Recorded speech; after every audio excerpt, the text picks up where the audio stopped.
Hello there, welcome friends, it's me, RD, once again bringing you unwatchable content and another video no one is gonna watch here at No One Watches RD, brought to you proudly from Shit Video Productions. But if you are one of the no ones who is going to watch today's video is titled Keystone 6 State Masscare FEMA Relief, although it was a struggle to come up with a title for this stream because there is so very much going on that is relevant to our fine friends at FEMA, that is relevant to the Keystone 6 Masscare strategy national level exercise about to take place in little under 10 days time, and all of this is going on while a series of severe storms, widespread weather outbreaks has been cascading through 6 states of the United States of America this last week to 10 days, causing havoc, creating disaster, and also providing problems that seem to have solutions ready and waiting to provide mass care to many hundreds of thousands of people that have been affected by those recent disastrous weather storms. So we do got a little bit of everything information wise in the coming stream. There are going to be some mainstream news reports. We are going to be looking at a few mainstream articles, as well as possibly the token customary gratuitous visitations to government websites, and possibly our fine friends at FEMA for a PDF or two. So stay tuned, folks. We've got a lot of interesting stuff lined up for you in store this evening, so don't even think about going elsewhere to provide your information, educational and entertaining content for this evening.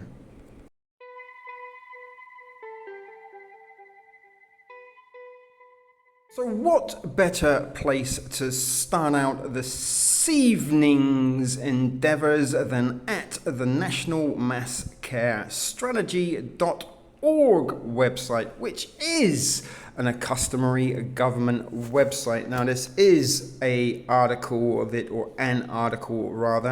we have seen before multiple times, but we are revisiting to act as a reminding refresher to those minds that may have forgotten what exactly the Keystone 6 Mass Care Strategy national level exercise Keystone 6 is all about, as well as a few preemptive measures that our fine friends at FEMA have made earlier in this year, seemingly in very good hindsight, as it seems apparently that those preemptive measures that FEMA took are beginning to pay off, as a series of severe storms has cascaded through a region of the United States over the last few days, leaving a lot of people requiring some mass care assistance from our fine friends at FEMA. So let's move down, and you can see there, and we've pointed this out before, how interesting it is that they sort of blocked out some of the font there, and you sort of got mass care services. But moving down, as I said, we pointed that out before. This is the first announcement that come out in March of this year, and this is about the use of mass care task forces. And this document, best practices and relevant guidance. This document provides best practices in relevant guidance, procedures, checklists, and job aids for use of task forces in mass care. Again, a great hindsight to better checklists and all that together for the purposes of task forces that may be called into action for disaster declarations. But the audience for this document includes federal, state, local, tribal and territorial emergency management agencies, as well as non-governmental organizations, public, private sector entities that are involved in the coordination of the Masscare services during a disaster. And guys, and current time of recording, May the 11th, or was it the 12th? It's the 12th of May 2024. The last week has seen a lot of disasters declared as a result of that severe storm system that is cascaded through a region of the United States of America, causing a 900-mile long path of destruction in its wake. But this is very, very interesting, and you do need to pay attention to this, guys, and I have pointed this out before when we have visited this website to check out some Masscare strategy information.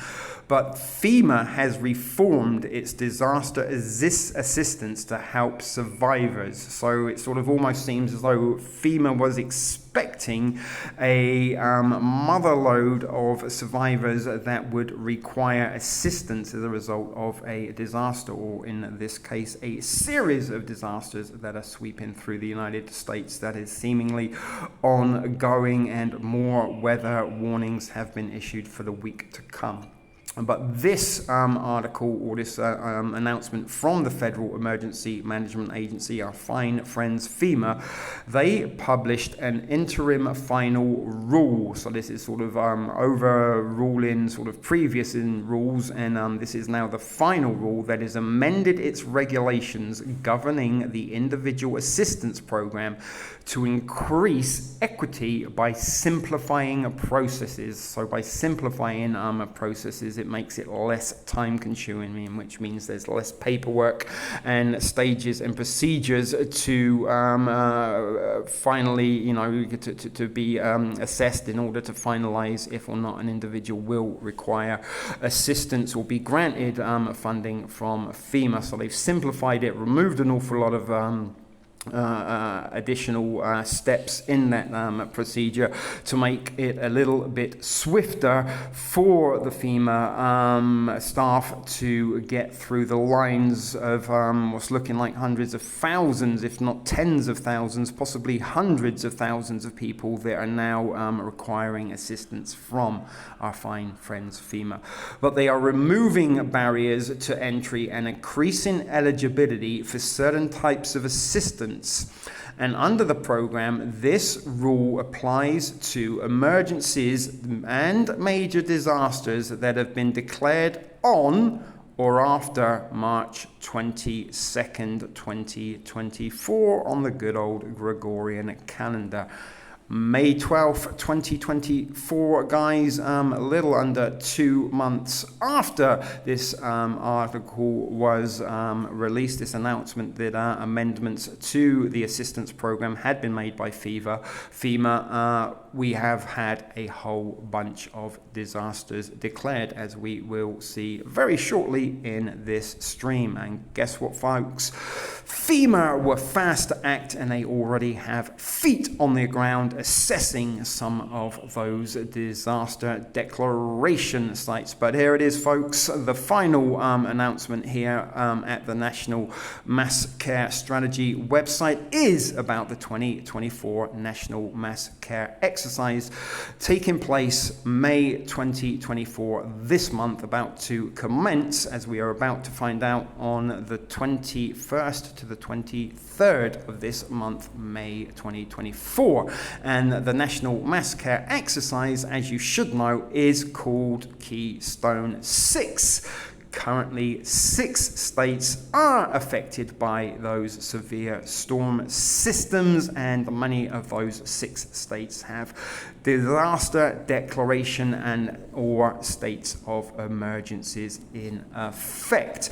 But the event, if or not it does take place in Shippensburg, Pennsylvania, as I said before, and in the first time that we looked at this article, that this doesn't exactly look like a drill to me. It looks as though they are making preemptive preparations to assist with a disaster event, or disaster events as it may well be, about to unfold, and putting all the personnel and pieces and parts in place to assist when it happens. Very, very, very, very similar and starkingly coincidentally similar to the events of a certain September Tuesday, when leading up to that Tuesday morning of the 11th of September 2001, FEMA were active alongside a whole host of military and government agencies, conducting an awful lot of drills. So if or not this event in Shippensburg gets cancelled,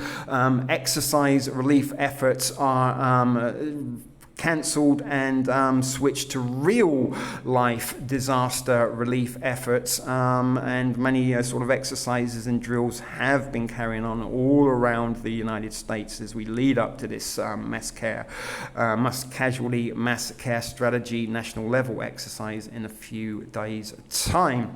And many of those disaster scenarios have been for mass casualty events. But as I said, if or not this event actually takes place, or if or not efforts are relocated or repurposed to real life rescue, search and rescue relief efforts in sheltering and assisting many people that have been affected by this. But this is where it gets interesting, guys, and I don't want to be the guy that says I told you so, but I told you so, and I continue to tell you so. This Keystone 6 national level exercise disaster scenario is more than just an exercise. It does seemingly look as though it is a cleanup operation, and the scenario will involve large-scale impacts cascading across the region, and will need for mass care services for up to 100,000 plus people. Pennsylvania is putting up a Commonwealth managed shelter and will be activating operational mass care task forces for feeding, sheltering, disability, integration, reunification, household pets, distribution of emergency supplies, and for housing.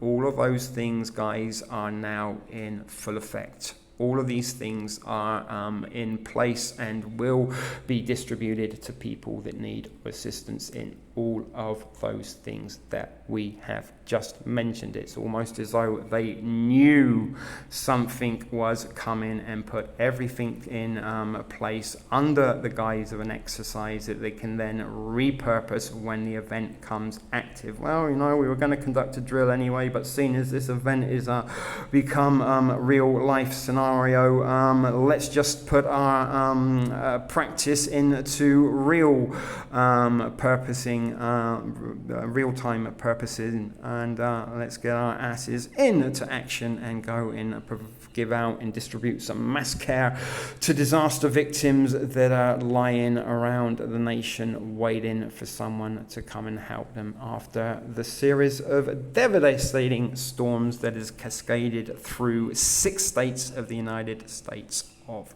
America this last week to 10 days, and looking like more are to follow as we are getting closer to the mass care strategy national level exercise Keystone 6.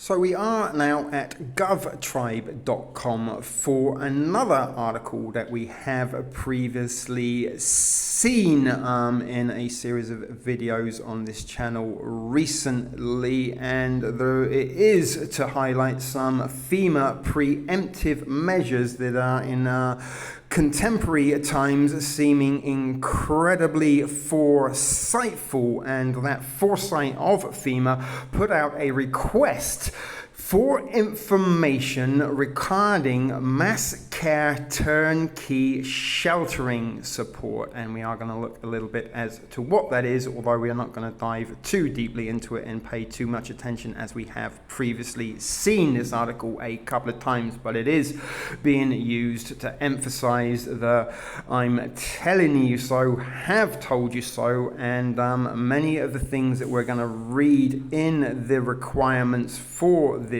sheltering support is now actually going to be required by real life disaster victims. And we will be heading over to a couple of recent mainstream news reports once this article is done, just to give you a little bit of a break from me reading. But the solicitation number for this request for information was numbered S70FB702410000002, and it is a pre-solicitation. You can no longer provide any information, and this was first posted on the 9th of January at 1:09 p.m. 1919 there, folks. They do like their numbers, and it was updated on the 9th of February 2024 at 2 p.m. There's a list of stuff there that you can click on for also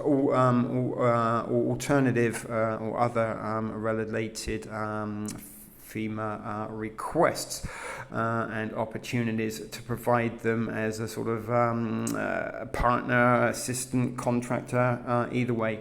But this is the only part that we are going to read here in this article before moving over to those mainstream news reports about recent weather events. But this request for information from the Federal Emergency Management Agency seeks information from vendors. Vendors being the likes of Walmart, Amazon, perhaps Target. We do know that there have been an awful lot of Walmart closures over the last 18 months or so, as well as an awful lot of sort of businesses suffering sort of post-pandemic and sort of is a result of some of these other sort of disasters that seem to be concurrently active in occupying our news articles and news streams from one week to the next. You know, Palestine, East Palestine, that event, the train derailment, the objects, all of that sort of stuff. It sort of seemed to kickstart a series of events that is continuing to go. But these vendors have been requested to provide capabilities for turnkey congregate sheltering. I would also like to say another word for congregate is concentrated sheltering services, camps basically for disaster survivors. But they are requiring these turnkey congregate sheltering services in response to a major disaster. Guys, there's been a whole bunch of major disasters declared in the last weeks, as you should be all too aware of, especially because I just mentioned that in the previous article and at the start of this video. But the responses are requested to address capabilities for establishing an SS soft-sided or an existing SS shelter, an existing structure shelter for up to 50,000 individuals for up to 90 days, including wraparound services and staffing, as well as providing 100,000 hot meals per day within 4 days of notice to proceed. So you get a 4 days head up if you are a vendor that can provide turnkey sheltering services to FEMA, and in 4 days you are expected to be able to receive up to 50,000 disaster survivors and be able to feed them 100,000 meals a day for 90 days. So you're going to need an awful lot of provisions to feed 100,000 hot meals a day for 90 days. Do the math if you can, plucky viewers. I'm terrible at numbers, but just work out how many hot meals that would require for 90 days. I'm guessing that is it's going to be in the millions. They're going to need millions and millions of meals. But lucky enough, another preemptive measure that FEMA took is they issued a contract and acquired several contracts from providers willing to give them shelf-stable, low-sodium meals ready to eat rations, guys, emergency rations. FEMA has acquired a contract with companies to provide them with all the rations they need when and if the time and event requires so, and the time and events seemingly are requiring those low sodium shelf stable meals for possibly 50,000 people in one of these vendor shelter servicing systems. But not only that, they also need capabilities for sheltering and supporting up to 4,000 household pets or service animals daily for 60 days. Don't know what's going to happen to those animals for the other 30 days that the disaster survivors are being looked after. Maybe they just let them go or euthanized, who knows. But they are also brought 60 days and are also sought. Sorry about that, guys, it's a little bit small, even with my glasses. But responses should not exceed 5 pages and are due by February the 9th, 2024. No set aside designated for this procurement. Responses should address the vendor's profile, technical approach, and relevant experiencing following the specified format. Key details include sheltering and supporting up to 50,000 individuals for 90 days, providing 100,000 meals per day within 4 days of notice to proceed, and also to shelter 4,000 pets or service animals daily for 60 days. Now, service animals could be sort of search and rescue, sniffing out for survivors, or cadaver dogs. They like to sniff out corpses in disasters so that they don't sort of rot and waste away and cause contamination. But this request for information does not guarantee a future contract award and is issued solely for information gathering purposes. But as we did see in a previous stream, FEMA have awarded over 102 contracts to third parties or companies, organizations, NGOs, non-profit types, to provide FEMA with everything you could possibly imagine in the event of a mass-scale, widespread disaster, or as we are seeing and witnessing, a series of widespread mass casualty disasters that are leaving an awful lot of poor refugee disaster survivors in need of mass care assistance. So we will, as I said, be handing over to those mainstream news reports, and please pay attention to some of the things you are going to hear in there, particularly about missing animals and also a missing child, because part of the reunification phase of the Keystone 6 mass care strategy national level exercise was the reunification of families that have been separated during a disaster, and there are also provisions for infant and toddler sheltering systems and the relocation of missing children. All of these problems have been provided for. FEMA has all the solutions for all of your disaster needs. Well, another wallop of extreme weather hitting the nation's midsection, including destructive tornadoes in Tennessee. At least 3 people have died, and rescuers have barely begun to be able to assess property damage there. NBC's Priya Sridhar has more from hard-hit Columbia, Tennessee. Overnight in the Midwest and South, another round of destructive weather. In Columbia, Tennessee, tornadoes reducing homes to rubble. This is a catastrophic tornado. It is one of the more severe storms we've probably seen in the last 5 to 10 years. A huge swath of forest leveled, with trees snapped like matchsticks. Lives uprooted in Maury County, Tennessee. I started seeing the clouds, and that's when I heard the roar, and that's when I hollered at everybody to get in the closet, and then the next thing we knew, we heard just seen sky. My house is gone. It's just gone. I lost 2 dogs and we're still looking for my mom and my aunt. More than 80 twisters across 17 states over the last 3 days. The storms bringing chaos across the South, intense rain and flooding. Entire cities without power, cars crushed by reported tornadoes. Large hail, heavy rains, and high winds turning deadly in Lone Mountain, Tennessee, where a tree fell on a car, killing a 22-year-old man. In Portage, Michigan, a massive cleanup effort now underway in neighborhoods shredded by a massive tornado. This house flipped completely upside down with a couple in their 60s inside. The state's governor declaring a state of emergency in 4 counties. The devastation's real. There are a lot of displaced families. Priya Sridhar reporting. This weather comes on the heels of a stormy April when meteorologists recorded 300 tornadoes. That's the second most on record for them. Team coverage tracking the rising floodwaters and those evacuations. Plus, the rain is not over yet. We've got a live look out over the Houston area right now. Take a look at the Med Center there. We are set to see some more showers over the next few days. And Chris Ramirez, the area is already underwater, could see some of the heaviest rain. Yes, we are still tracking these torrential downpours north of the city of Houston, seeing those gray skies if you look over downtown. But right now I am tracking a strong storm that is moving through North Houston.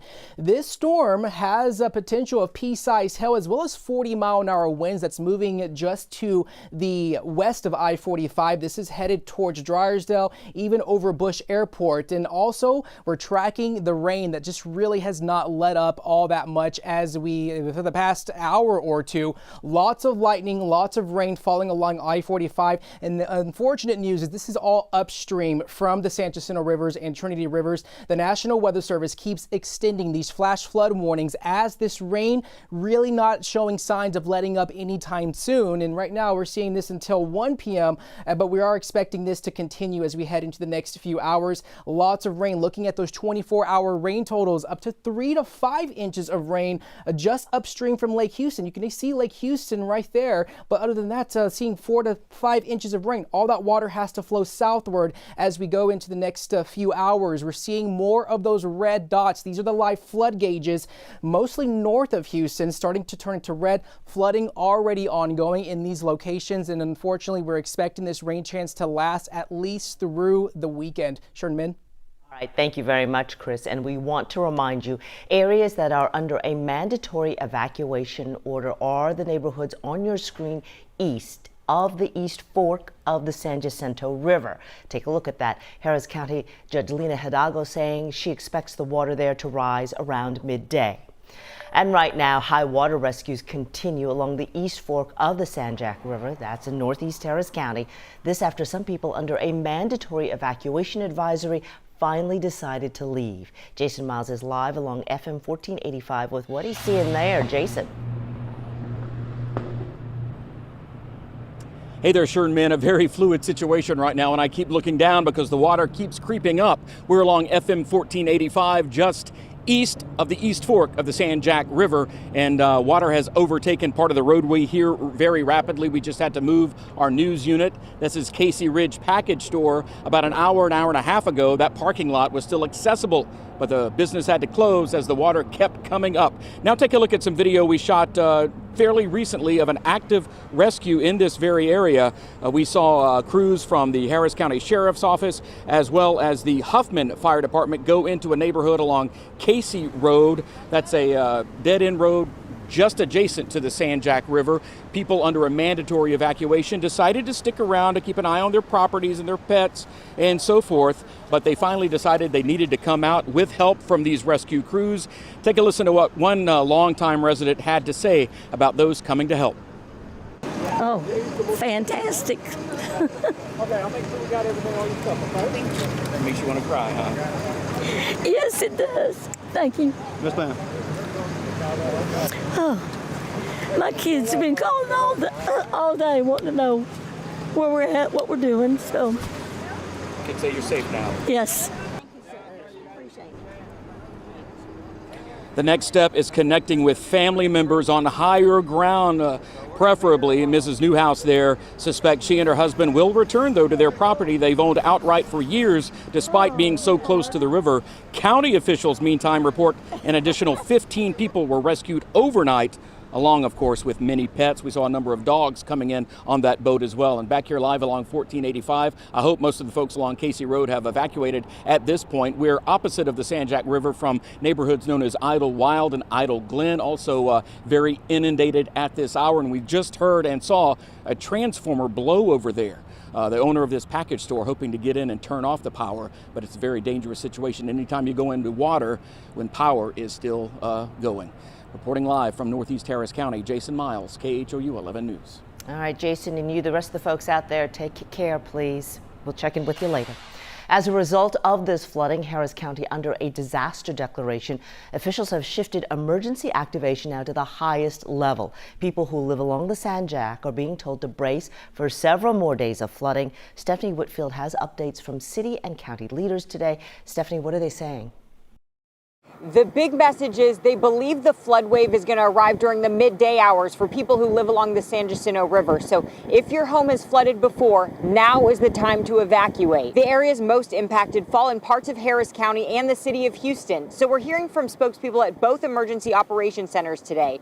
They're expecting floodwaters to continue rising over the next 2 to 3 days. County Judge Lena Hidalgo is calling this a catastrophic event.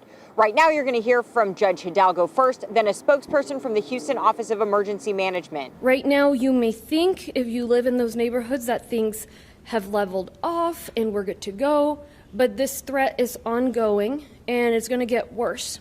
It is not your typical river flood. I know that folks who live along the river, they're river people, as we discussed when I was out there the other day. They see this happen all the time. This is not that. This is not what happened in January. This is much worse.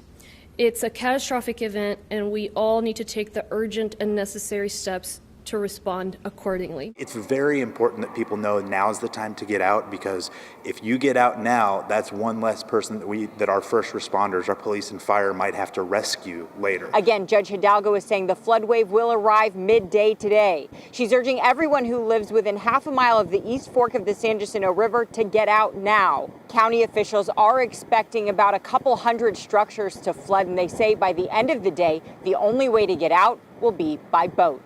Stephanie Whitfield, KHOU 11 News.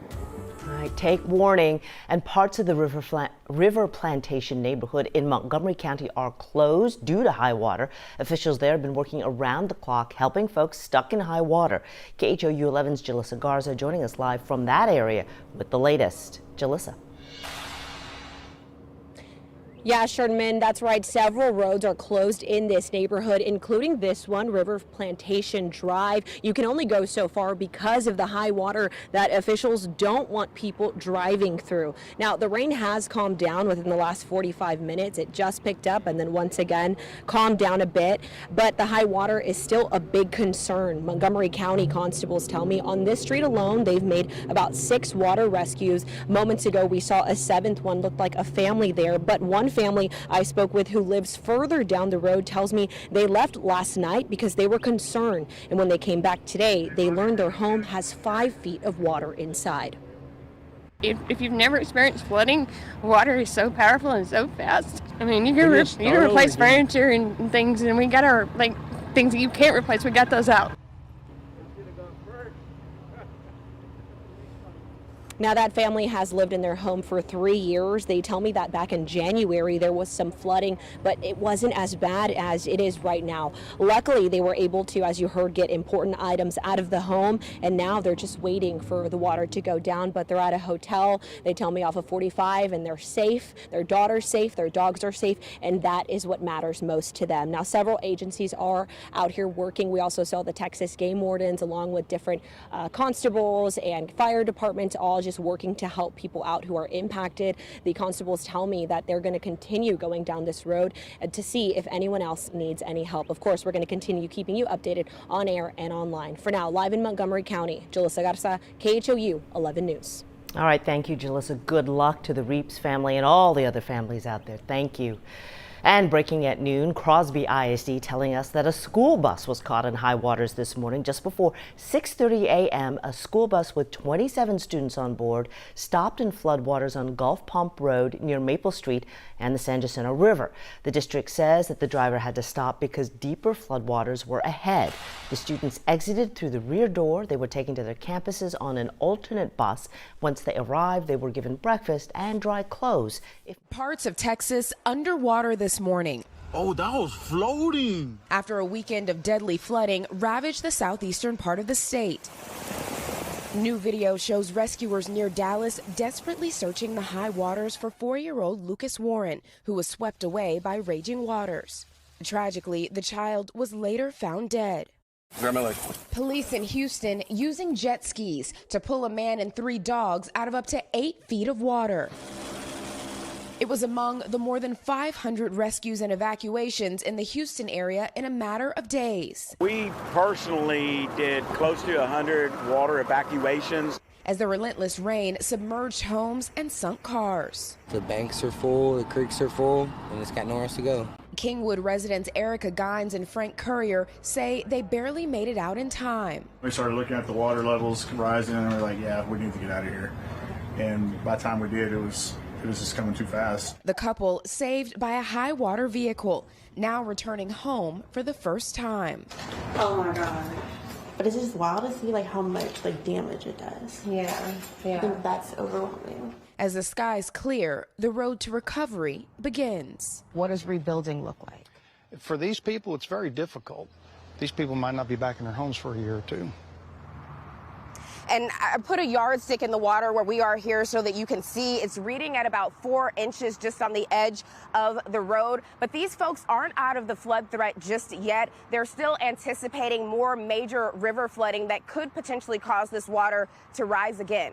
Savannah? All right, Priscilla, thank you very much. Dylan's in for Al with more on these storms and where they're headed. Hey, Dylan. Hey, good morning, guys. You know, we are going to lose one threat and gain another. In the Texas area, we are not going to see any rain, I'd say, for about 3 days. So each day, we'll start to see those rivers recede a little bit. So we will see some improvements from that standpoint. However, we do have a chance of very strong storms today, tomorrow, and Wednesday as well, especially down through Wichita, Oklahoma City, stretching down into parts of Texas. The biggest threat will be for golf ball to softball sized hail. That's up to 4 inches in diameter, where we could see just dangerous hail falling. Also long track tornadoes that could occur overnight. That's a very dangerous time. They're 2 times more deadly when those storms occur overnight. And we could also see wind gusts up to 80 miles per hour.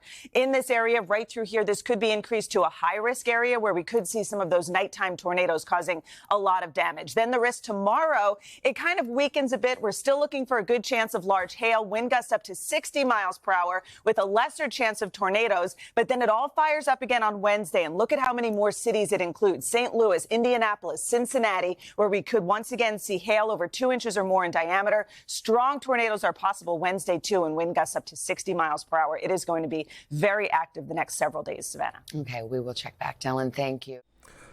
So with that little video interlude over, that did point out some recent events and did show an awful lot of images and a few disaster victims that do suggest that there are a lot of places and people in need of some mass care. But we are back in the thick of article action, and this article comes from Newsweek.com to read an article that came out on the 8th of May, just a few days ago at time of recording, and it shows a map of 6 states that are currently on a tornado watch, or were on a tornado watch. Now there is a little video to watch, but we're not going to click on that because we've got lots of other videos to watch at the moment, and the video really just sort of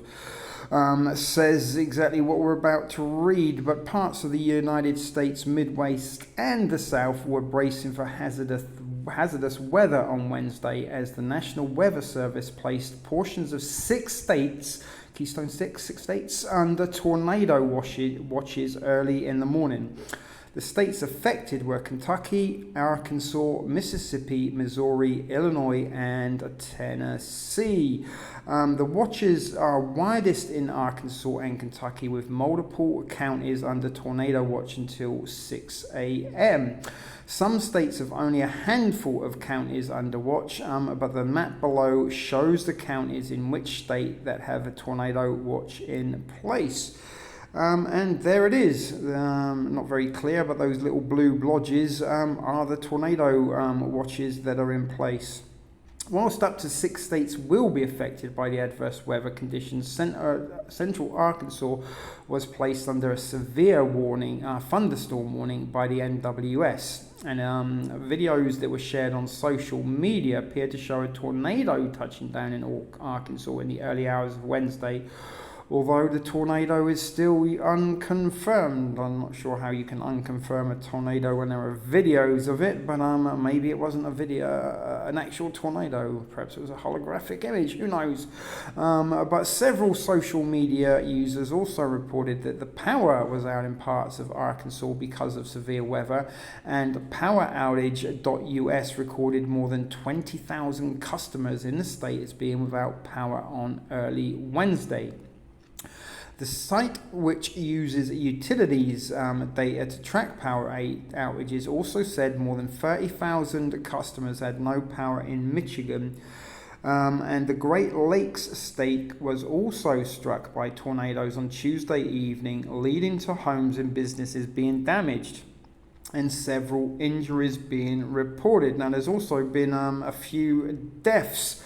I'm not sure. The last I heard, it was 4, if or not that number has raised. And there's also a poor toddler that got washed away in floodwaters and was found dead, unfortunately. But all of these things we're sort of hearing and seeing are all things that sort of do fall under the Keystone 6 national level exercise Masscare strategy. But Gretchen and Whitner was declared a state of emergency in parts of the state on Tuesday.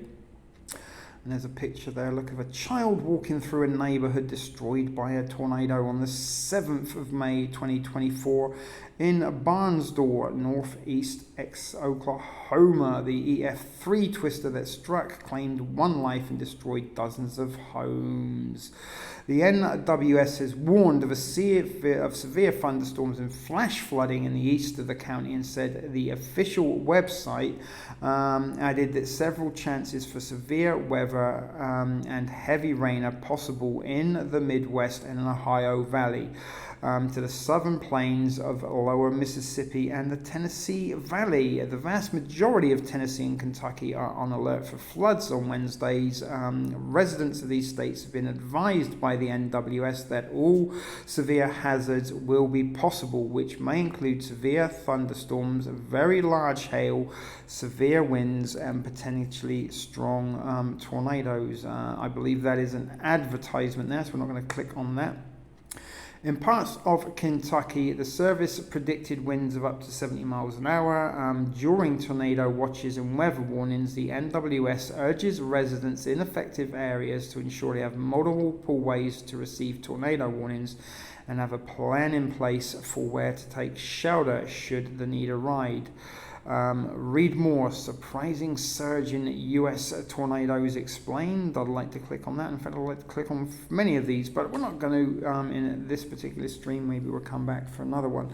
Videos show tornado rip through Michigan and destroy a FedEx facility. Maybe FedEx weren't lucky enough to be granted a FEMA contract, and that's why their facility got destroyed as a result of some of those weather damages. But dramatic tornado video shows a storm chaser saving a family. We have actually seen a lot of those videos in the last video we uploaded here at NoOneWatchesArDee regarding the Keystone 6 Masscare strategy national level exercise. But recently, much of the United States South is faced prolonged threats of extreme weather.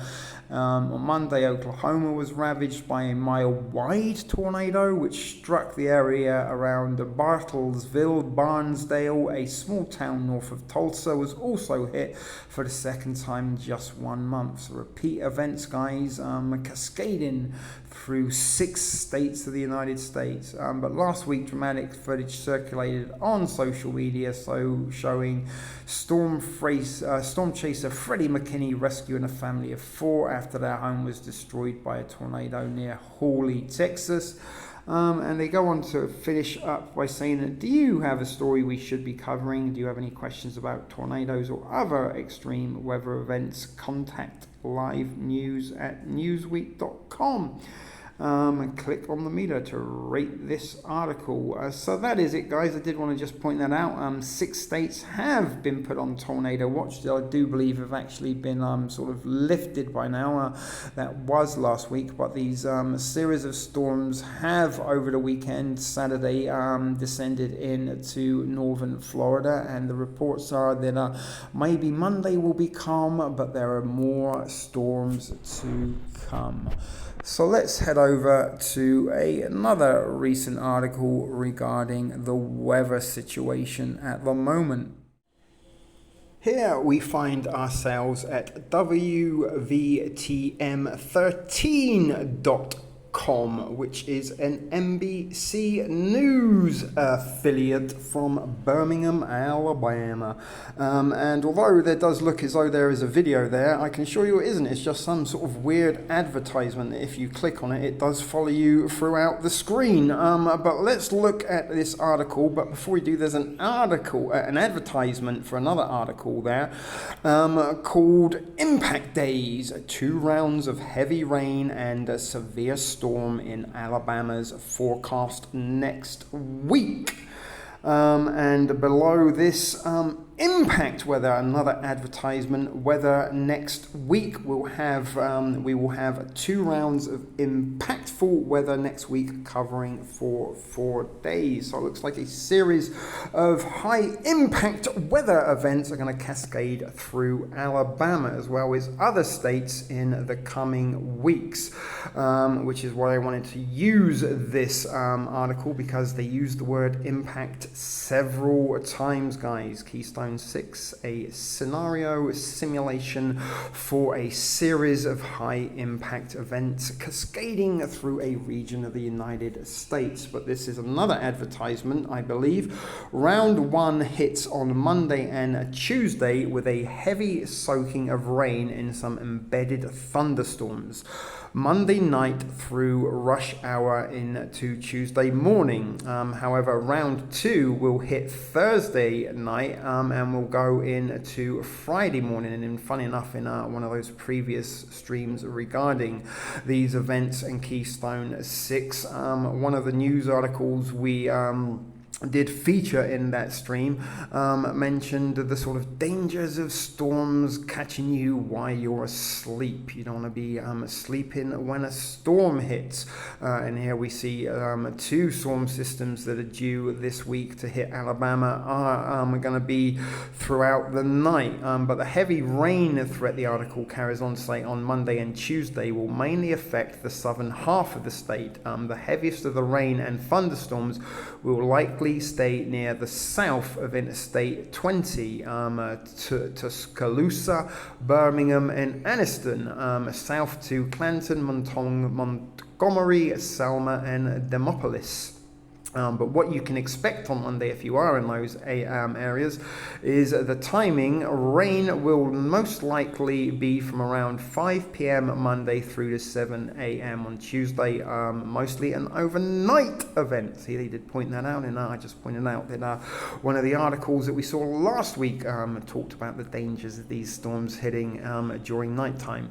But there is flooding warnings, and rainfall will average around 1 to 2 inches in the impact area. High impact events cascading through an area that may lead to some localized short-term flooding. Lesser totals up to 1 inch will be possible farther north.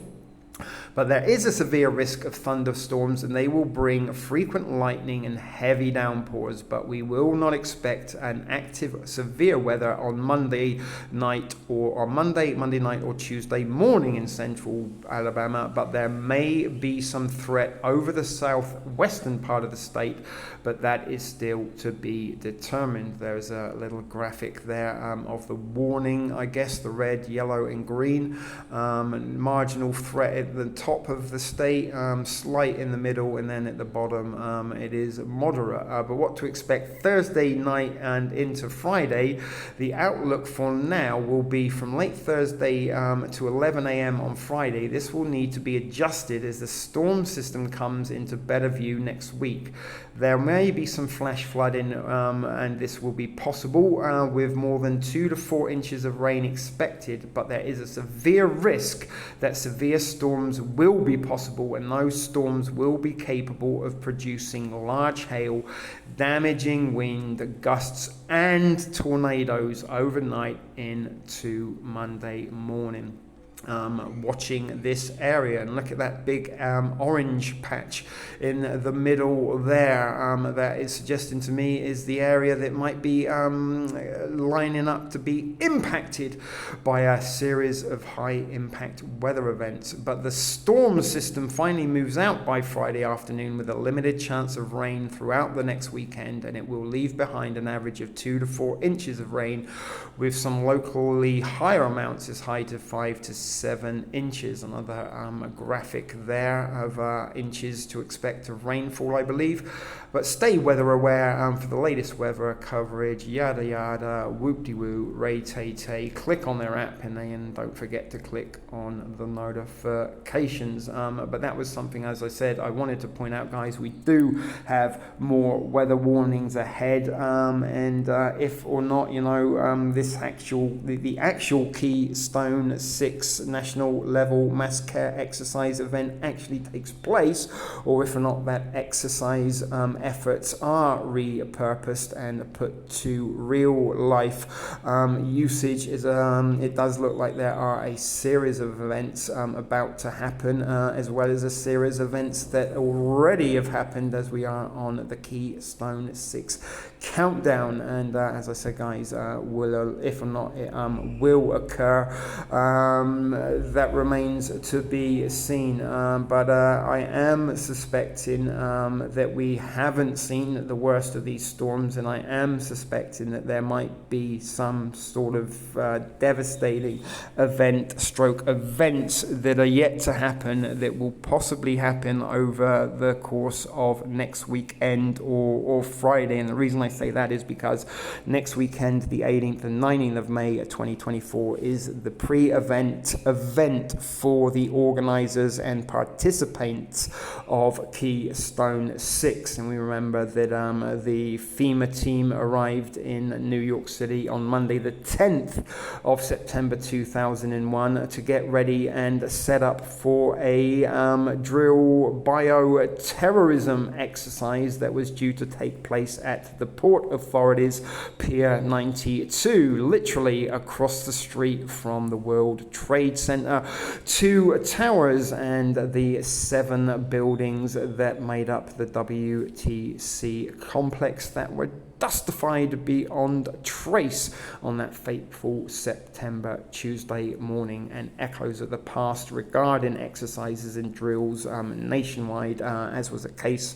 pre-9/11, is they are echoing extremely loudly at the moment, and history is rhyming, if not repeating, with all of these current exercises that have been conducted and are continuing to be conducted as we lead up to the main event, Keystone 6, the Masscare strategy national level exercise, supposedly taking place on the 21st to the 23rd of May 2024. And incidentally, It kicks off on a Tuesday morning, so make of that what you will. And the pre-organizers and participants of that exercise will be setting up the shelter on Monday. Just as FEMA arrived on Monday in New York City, they are setting up the shelter on Monday. So that is why I'm suspecting if there is going to be a major devastating event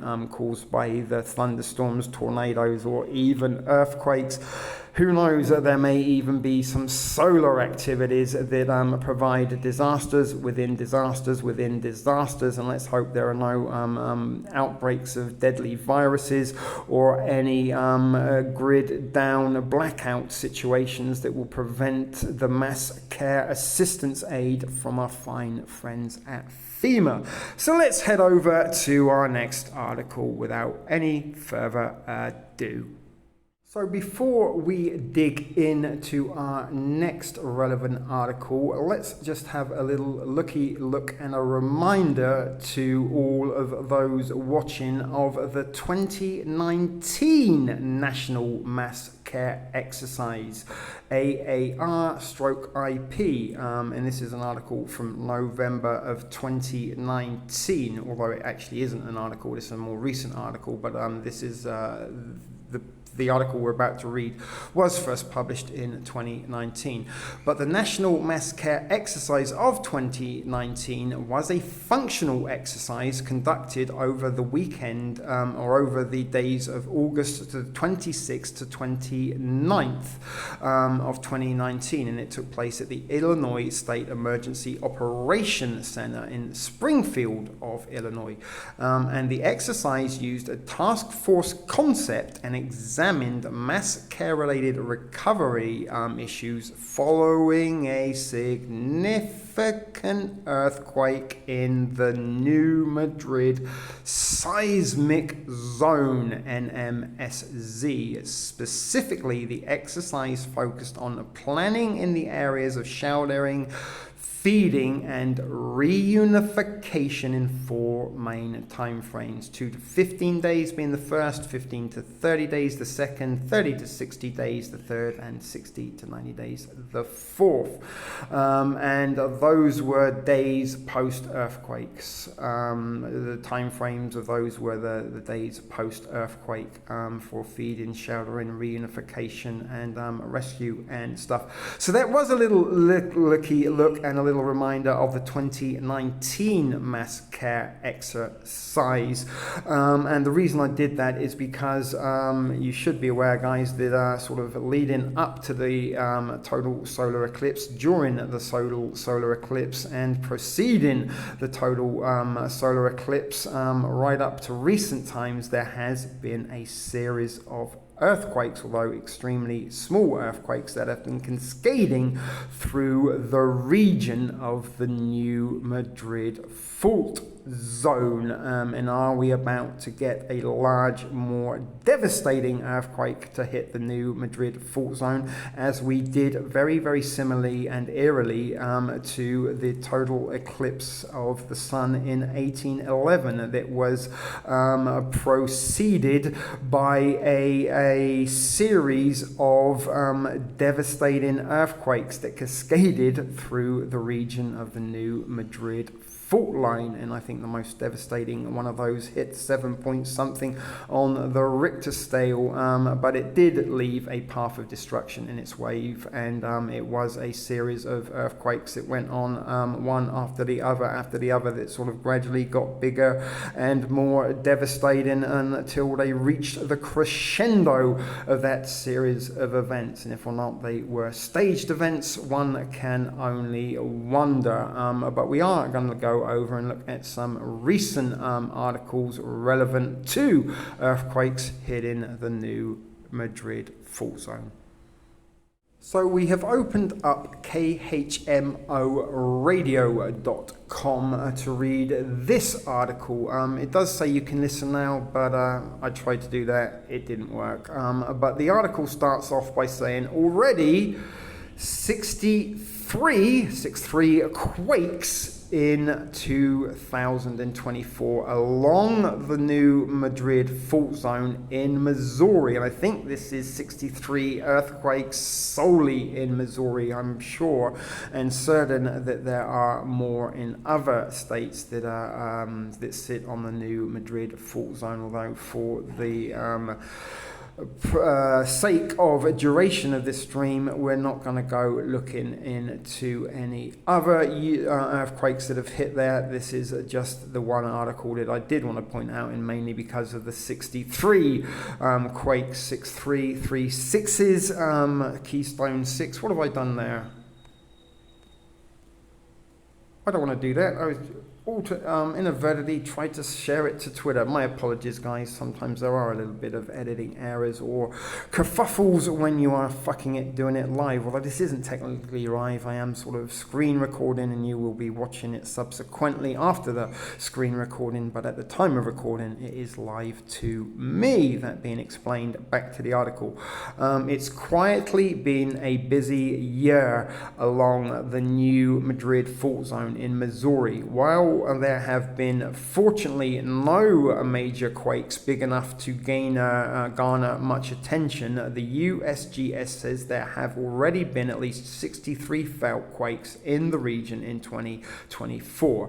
You can check out a map there at USGS Shake Map if you want to. We're not going to do that. As I said, we're trying to sort of keep this to a somewhat respectable time frame, although can't guarantee it at this time, at the time of recording, because I've still got a few things lined up to include in this presentation, as well as other things that I may find after I finish recording this segment. But you will often see a quake or two near the New Madrid fault zone in southern Missouri, the article continues to say. And for example, it goes on saying there was a tiny 1.4 quake just today near Marston. Now this article actually come out 3 days ago at time of recording, so maybe there's been a couple more since that tiny 1.4 quake that hit Marston, Missouri, when this article was first released. But it is, when you step back and look at what is happening for the first 3 months of 2024, you begin to see how active the region has been.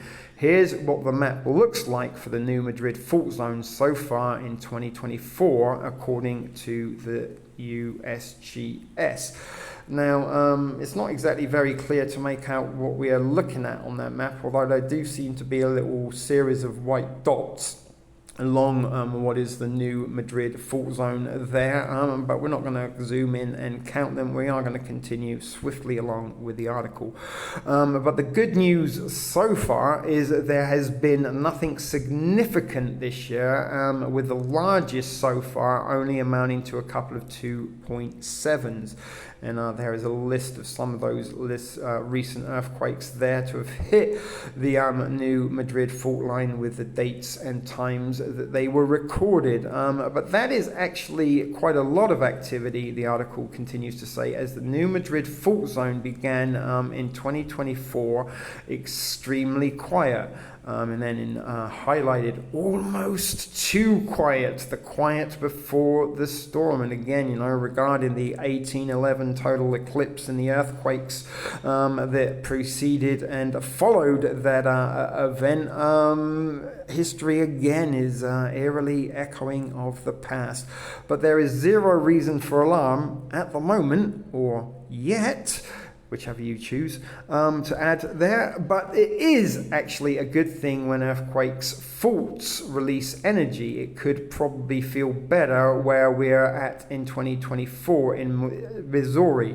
There had been just a little bit more activity. So sort of what I'm sort of suggesting there is sometimes earthquakes are a little bit like letting rip of a big fart. You know, when you've got that sort of fart brewing in your belly and it sort of gets a little bit uncomfortable, and then once you let rip and let a potent gust of gas exit your rectum, you do tend to feel an awful lot better. And that is what they're sort of saying there with these earthquakes. It's good that there are earthquakes. It's just essentially the planet breaking wind letting off an earth fart. That might cause some titillation amongst one or two of you. And I know Daryl Calhoun, if you are watching or you haven't gone to frequent another stream to say hello over, will probably have a field day making fun of earth farts, but you might find it interesting that the New Madrid fault line has had more than 8,500 measurable quakes dating back to the year 2000, and let's hope this relatively quiet start to 2024 isn't the fault zone loading up energy for a major quake. It's almost like they're telling us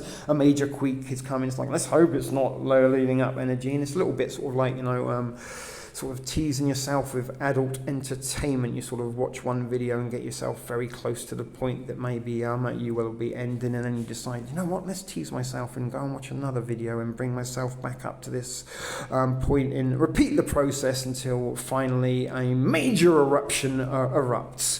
Don't know why I had to feel the need to add that in, but I do know that one or two of you watching will find that little bit of a comedic, inappropriate humor welcoming from the depression of disasters that are seemingly about to happen. But that would be a very bad day and week for all of us if the major quake happened. The US GSA's majority is very unprepared for a big seismic event. You'd think they'd be more prepared, seeing as they are sitting on the New Madrid fault zone. But maybe Missouri is very unprepared for big seismic events. But worry not, folks. Guess who is more than prepared for big seismic events? I will wait and allow for you to answer.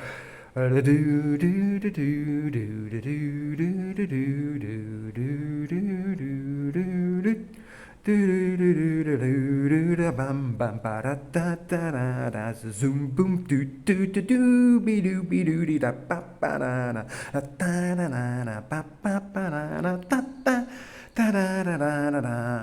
If you answered FEMA, give yourself a point. But let's go further on with the article, because they mention a simulation, and the simulation shows the terror of a 7.7 New Madrid quake in Missouri. And the gallery credit is to Earthquake Sim via YouTube, and there is a picture of that. Doesn't really say much. I guess the sort of picture on the bottom left hand corner is the simulation of the sort of a disaster that would occur if a 7.7 New Madrid quake hit. And now it was also 7.777s that were used, or were they 707s, Boeing planes that were allegedly the reason that the towers collapsed due to structural failure caused by the impact of those aircraft, and then secondarily the jet fuel burning for too long and burning too hot that melted the steel and then sort of pretty much turned the entire complex into dust that blew off in the wind. But the simulation shows the terror of a 7.7 New Madrid quake in Missouri, and the simulation shows the real-time effects of a devastating 7.7. So they keep going with that 7.7, guys. Are we going to get a 7.7 New Madrid earthquake before Keystone 6, the national level Masscare strategy exercise, takes place on May 21st to 23rd? Or will it take place during? Who knows? My guess is it will happen before, if it is going to happen.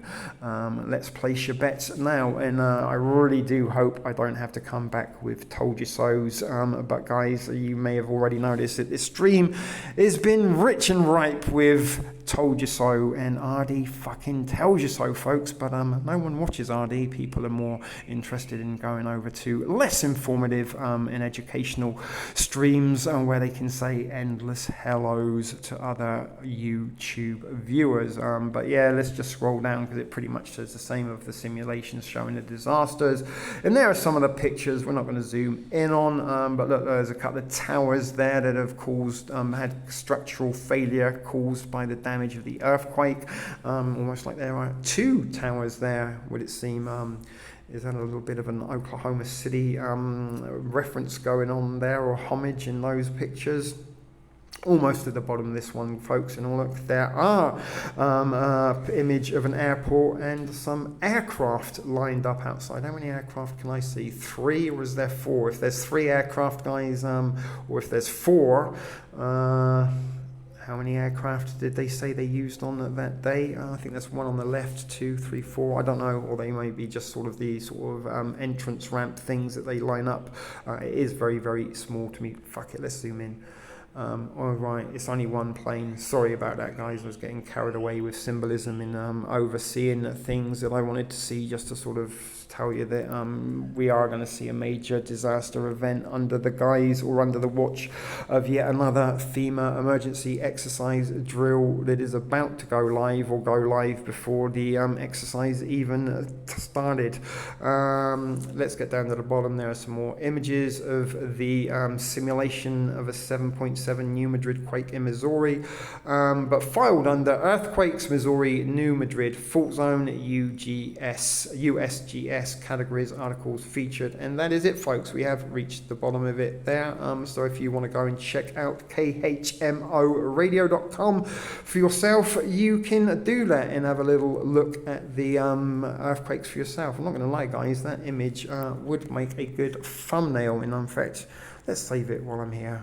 It might have even been the thumbnail for this stream had I not already made one. So we're going to head over and hear some news about the sun next. Stay tuned, folks, and we will be coming at you with some FEMA action, FEMA involvement, FEMA feats on the grounds regarding these recent series of high impact weather events that have cascaded through 6 states already over the last week, and it looks like more storm systems and high impact weather events are going to continue to cascade through regions of the United States and in the week to come, as we lead up and get ever so much closer to the main event of the National Masscare Strategy National Level Exercise Keystone 6.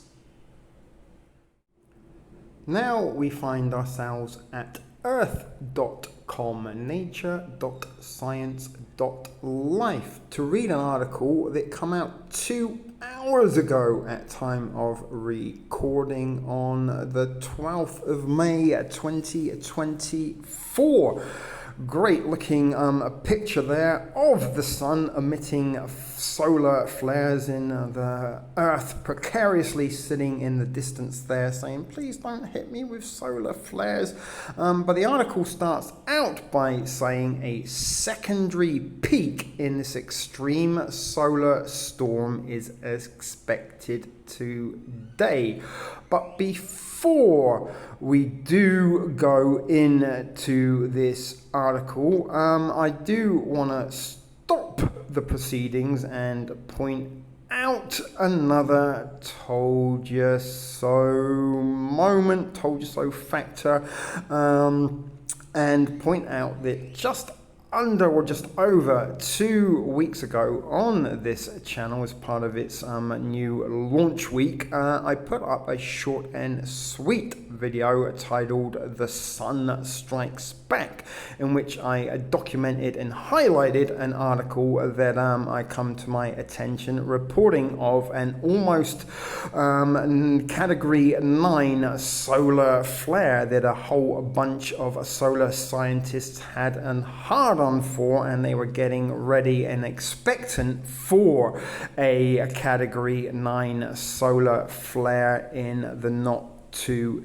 distant future. And I also pointed out in that short and sweet Sun Strikes Back stream that there was every likelihood and every probability and possibility that they would use solar flares as a weaponized fear factor, or as a tool for staging events for mass scare disaster scenarios that could include something like a grid down situation, which was reported in that article as a result of that almost category 9 solar flare, that there was a region out in Southern California out in the Pacific Ocean for about 2 or 3 hours were in a grid down situation, unable to connect their devices to any communication networks. Now, before we do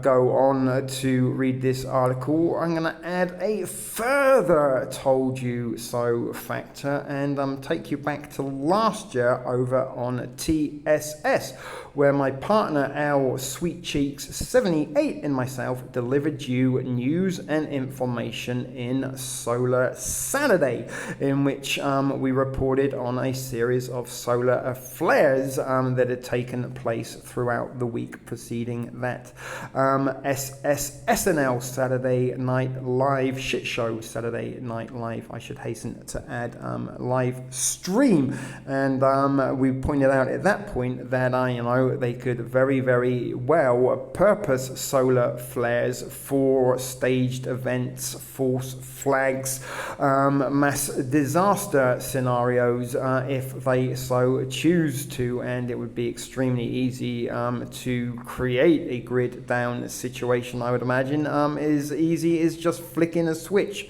from on to off, although you might need 2 people to sort of flick 2 switches that one person can't reach on itself, you know what I mean?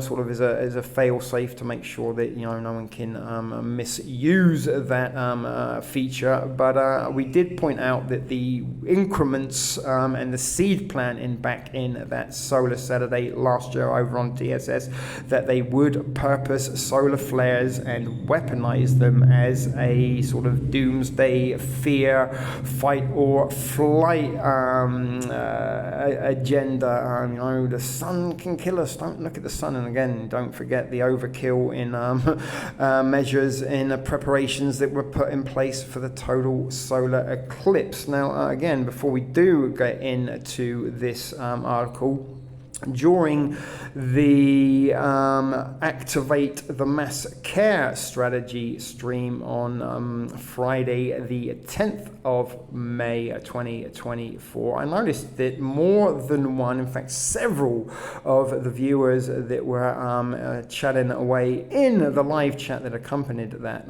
live stream, or live premiere rather, it wasn't a live stream, it was a live premiere, it was pre-recorded, but a few folks kept mentioning CMEs over and over again, and I said more than one person kept talking about, could CMEs be used as a tool of disaster, or could they have an effect on the Keystone 6 scenario about to take place? And I'll be honest with you, I had no idea what people were talking about. I thought they were talking about some kind of country music event that may have to be sort of shut down in, maybe Garth Brooks wouldn't be able to headline that event in a relaunch of Billy Cyrus's Akeley Bakery Heart would have to be put on hold to another day as a result of solar storms affecting that event. But it turns out that CMEs stands for coronal mass ejection, and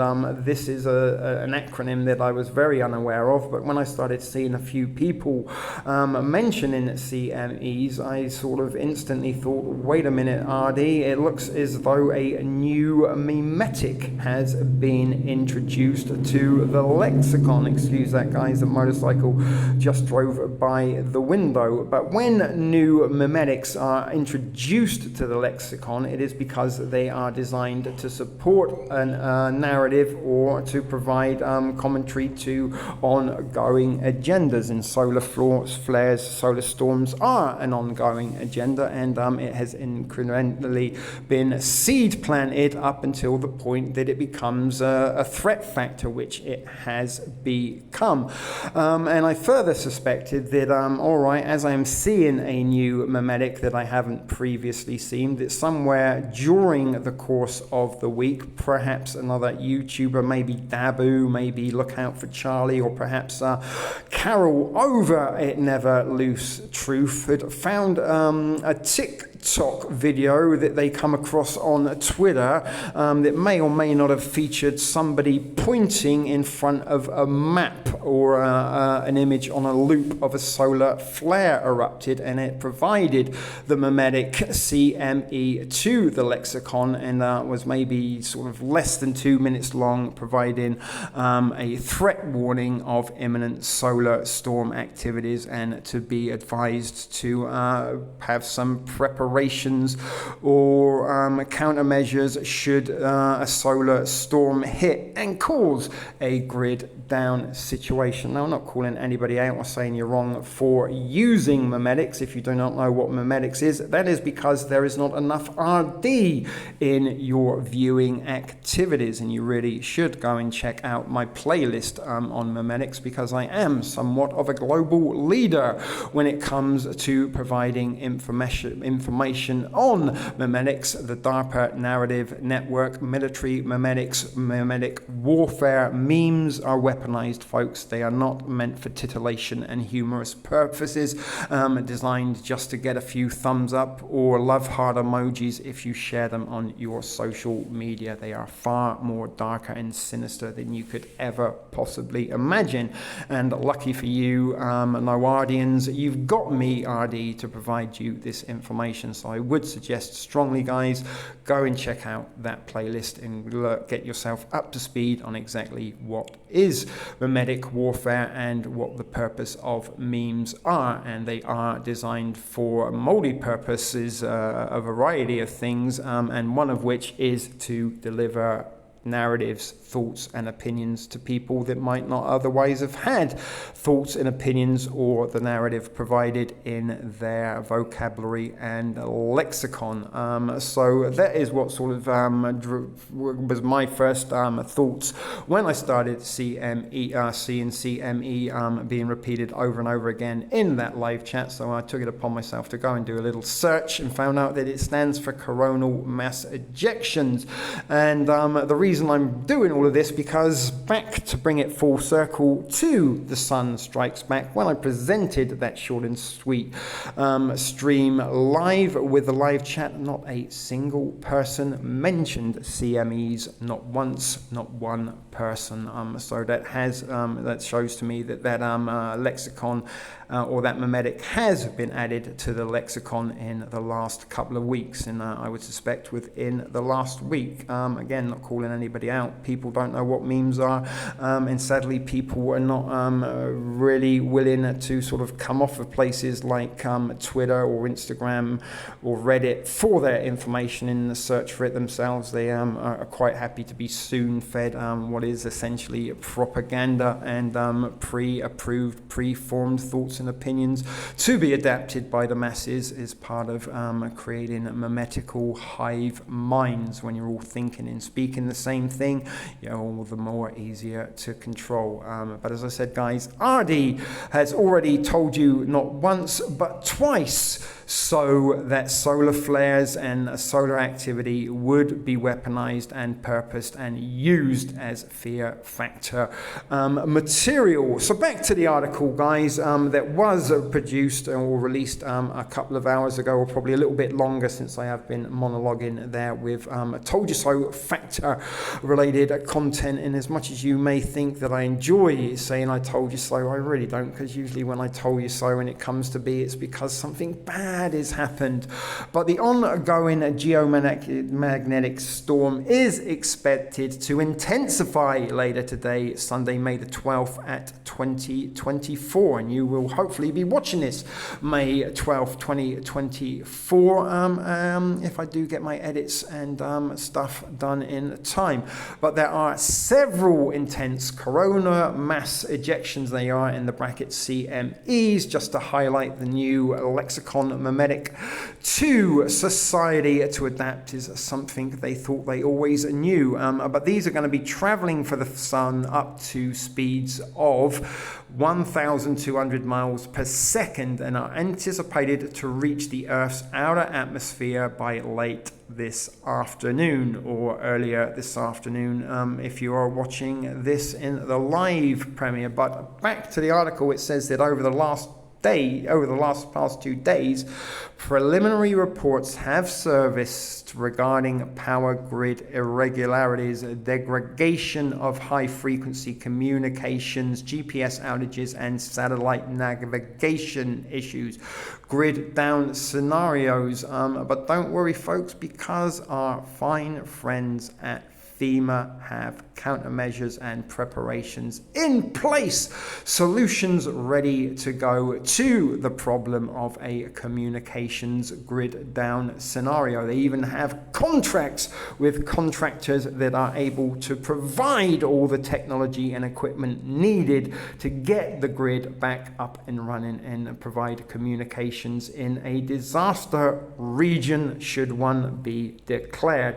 And this is something that I suggested in the Sun Strikes Back and during the solar Saturday stream over on TSS last year, that they could use solar flares extremely frequently and easily to simulate, or as the sort of plausible deniability for just literally switching off the switch that provides the energy and power needed to run the national communication grid, 5G, Wi-Fi, all of that stuff. I'm sure at their headquarters they have a kill switch that they can turn off, just like when you don't pay your bill, they deactivate your the service to your household. I'm pretty sure they can deactivate it statewide and nationwide if they want to, and then blame it on the sun and say it was caused by a solar flare and a CME, coronal mass ejection. But these disruptions are likely to persist as the geomagnetic storm strengthens. So they were warning and getting excited that we might see a category 9 solar flare a couple of weeks ago when I brought it to your attention in the Sun Strikes Back Shorting Street stream. And I'm going to go out on a limb, guys, and probably have another told you so factor to deliver you in a few weeks' time that we're going to get a category 9 solar flare CME before not too long. And if or not it happens between now and the Keystone 6 Masscare national level exercise taking place, we will have to remain and see. But I would place a side bet that we might possibly will. If you want to place your bets, do so now. But auroras will be visible across the continental United States. And that's another thing that has been a little bit of a phenomenon in saturating the social media, are pictures of the aurora borealis. And believe it or not, guys, there are even a few photographs that I've seen that they made it as far south as the northeastern tip of Quintana Roo, Mexico, where I reside. But weather permitting, auroras will be visible again tonight with most of the continental United States. This spectacular display of lights is a direct result of the ongoing geomagnetic storm, or it could well be Project Bluebeam activating and doing a few dummy runs by projecting a light show in the sky to see if or not people will actually believe it's the aurora borealis as far south as the tropics. But the threat of additional strong solar flares and CMEs, which ultimately will result in spectacular auroral displays, will persist until the large and magnetically complex sunspot cluster NOAA region 3664 rotates out of view and the view of the Earth, and this is expected to occur by Tuesday, May the 14th, 2024. So watch this space, guys. We've got a few days to go before that date expires, but the solar activity remains at moderate to high levels, and solar activity has been at moderate levels over the past 24 hours. Region 3664 produced an M8.8/2B flare, so I'm guessing that is almost a magnitude 9 again, and this is the strongest of the period on May 11th. And the report that I gave you in the Sun Strikes Back was, at time of recording and delivering that premiere, the strongest that they had recorded. So they are getting stronger, they are getting bigger, and RD told you so, folks. seriously, start watching more RD and watch less channels that are less informative and essentially just delivering you pre-approved, pre-written propaganda and narratives to keep you entertained and busy and out of trouble and distracted from things that RD talks about, like the global force management, Keystone 6 Masscare disasters, and again, the FEMA files with a shitload of government-related factual information. But the CME signature was observed, but an Earth-directed component is not suspected. Solar activity. I'm going to finish after this paragraph because it's a very long article. But solar activity is expected to remain at high levels from May 12th to the 14th, with M-class and X-class flares anticipated. And X-class flares are the big bad boys that will and can cause damage, and these are anticipated primarily due to the flare potential of region 3664. Energetic particle flux and solar wind enhancement is where we will leave it, but go and read more of this if you want at earth.com. And I think, guys, it is time to go and head over and see what our fine friends of FEMA are doing with all these disasters that are unfolding as a series of high impact severe storms and weather events cascade through regions of the United States, transcending 6 states and over 900 miles of path of destruction. And I'm sure they are jumping up and down and rubbing their hands at glee with the amount of disasters that are happening, that they will be able to provide mass care assistance to.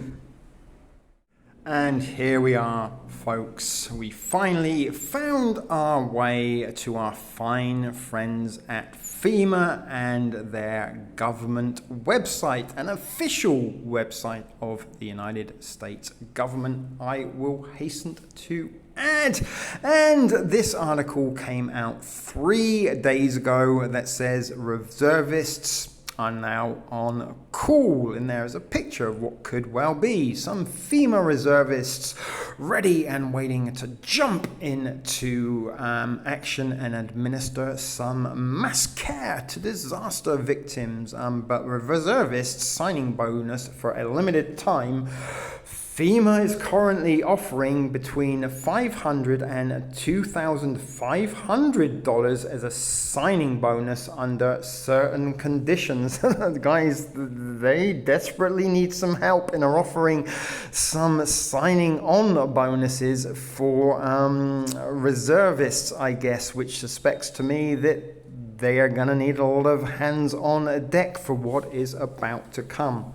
But FEMA go on to say, guys, that due to the unpredictable nature of disaster, FEMA employs a temporary on-call workforce known as reservists. Reservist work is available on an as-needed basis.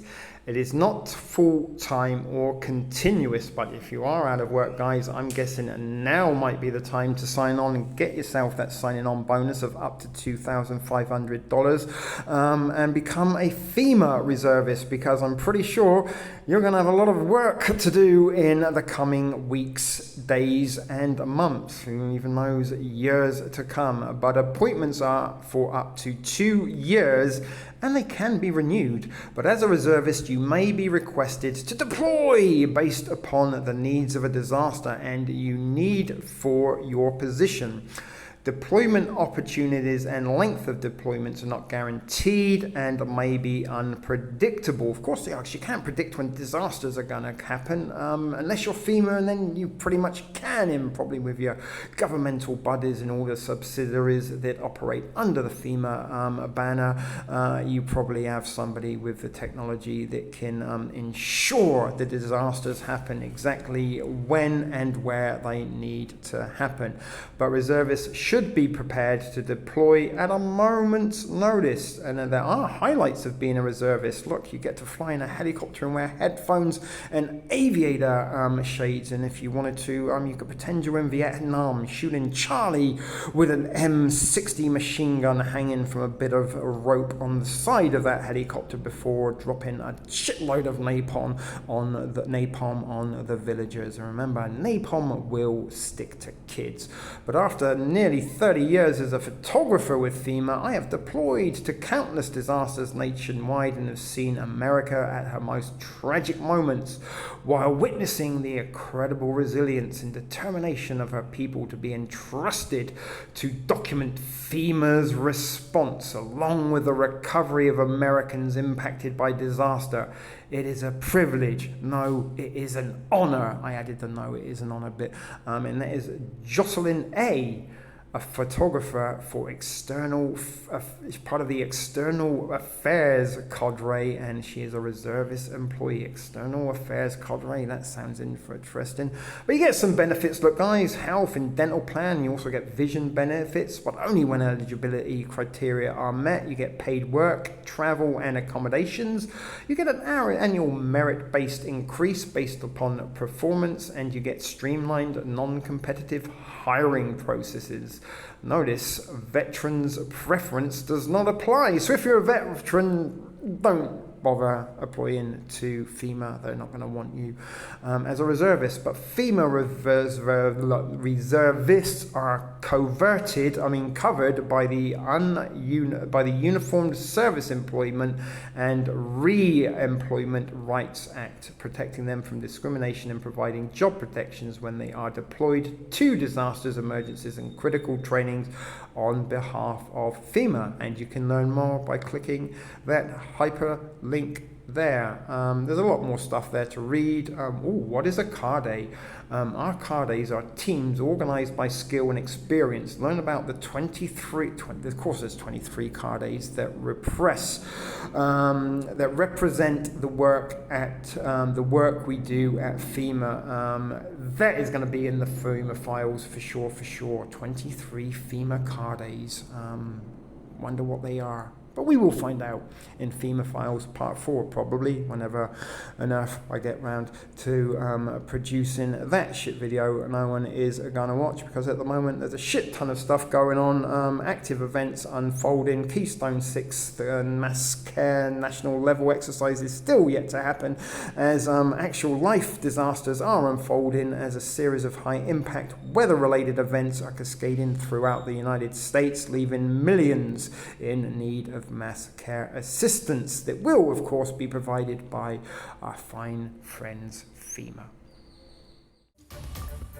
Good morning, West Michigan. I'm Veronica Ortega. And I'm Emily Scarlett. Thanks for waking up with us, and thanks for watching on 13 Plus. Let's get right into our breaking news this morning. We have team coverage for you after several tornadoes touched down across southwest Michigan yesterday. Meteorologist Samantha Jacks and Julie Koharic at businesses and homes torn apart by yesterday's tornadoes. Sam, we begin with you at Oak Brook Estates Mobile Home Park. What are you seeing at this hour? Veronica, Emily, right now I'm standing on the steps that should be leading way to this home, but it instead was ripped off its foundation and thrown on top of this car. This is the type of damage that we are seeing widespread in this mobile home community. And it was one quick thinking action step that allowed this couple to save their lives during yesterday's tornadoes. Our daughter from Nebraska said, "Mom, you got to get out of the house, got to go somewhere, go to the library." And so we went over to the library, and there were a lot of people in the library downstairs taking shelter. And then when we came out, we didn't hear a thing. We came home, got here, and they were pulling somebody out of the rubble over there. And I think she's the only one that was really injured. Thankfully, that woman has been reported to be okay and recovering after that really dramatic event. But that couple, so grateful because they had one of the homes that was ripped off its foundation, completely coated in trees, and the damage potentially not going to be savable. The good news is that both of their sons live right here in Portage, Michigan, and they will be staying with them until further notice. But the neighbors, the community have been coming together over the last several hours. Nonstop cleanup efforts have been underway here in Portage. Sam, thank you. Unbelievable to see that mobile home on top of that car. Also this morning, businesses destroyed by these tornadoes, including a FedEx facility where 50 people were trapped after the storm. That's where we find our Julie Koharic. Julie, we're told all of those employees are okay this morning.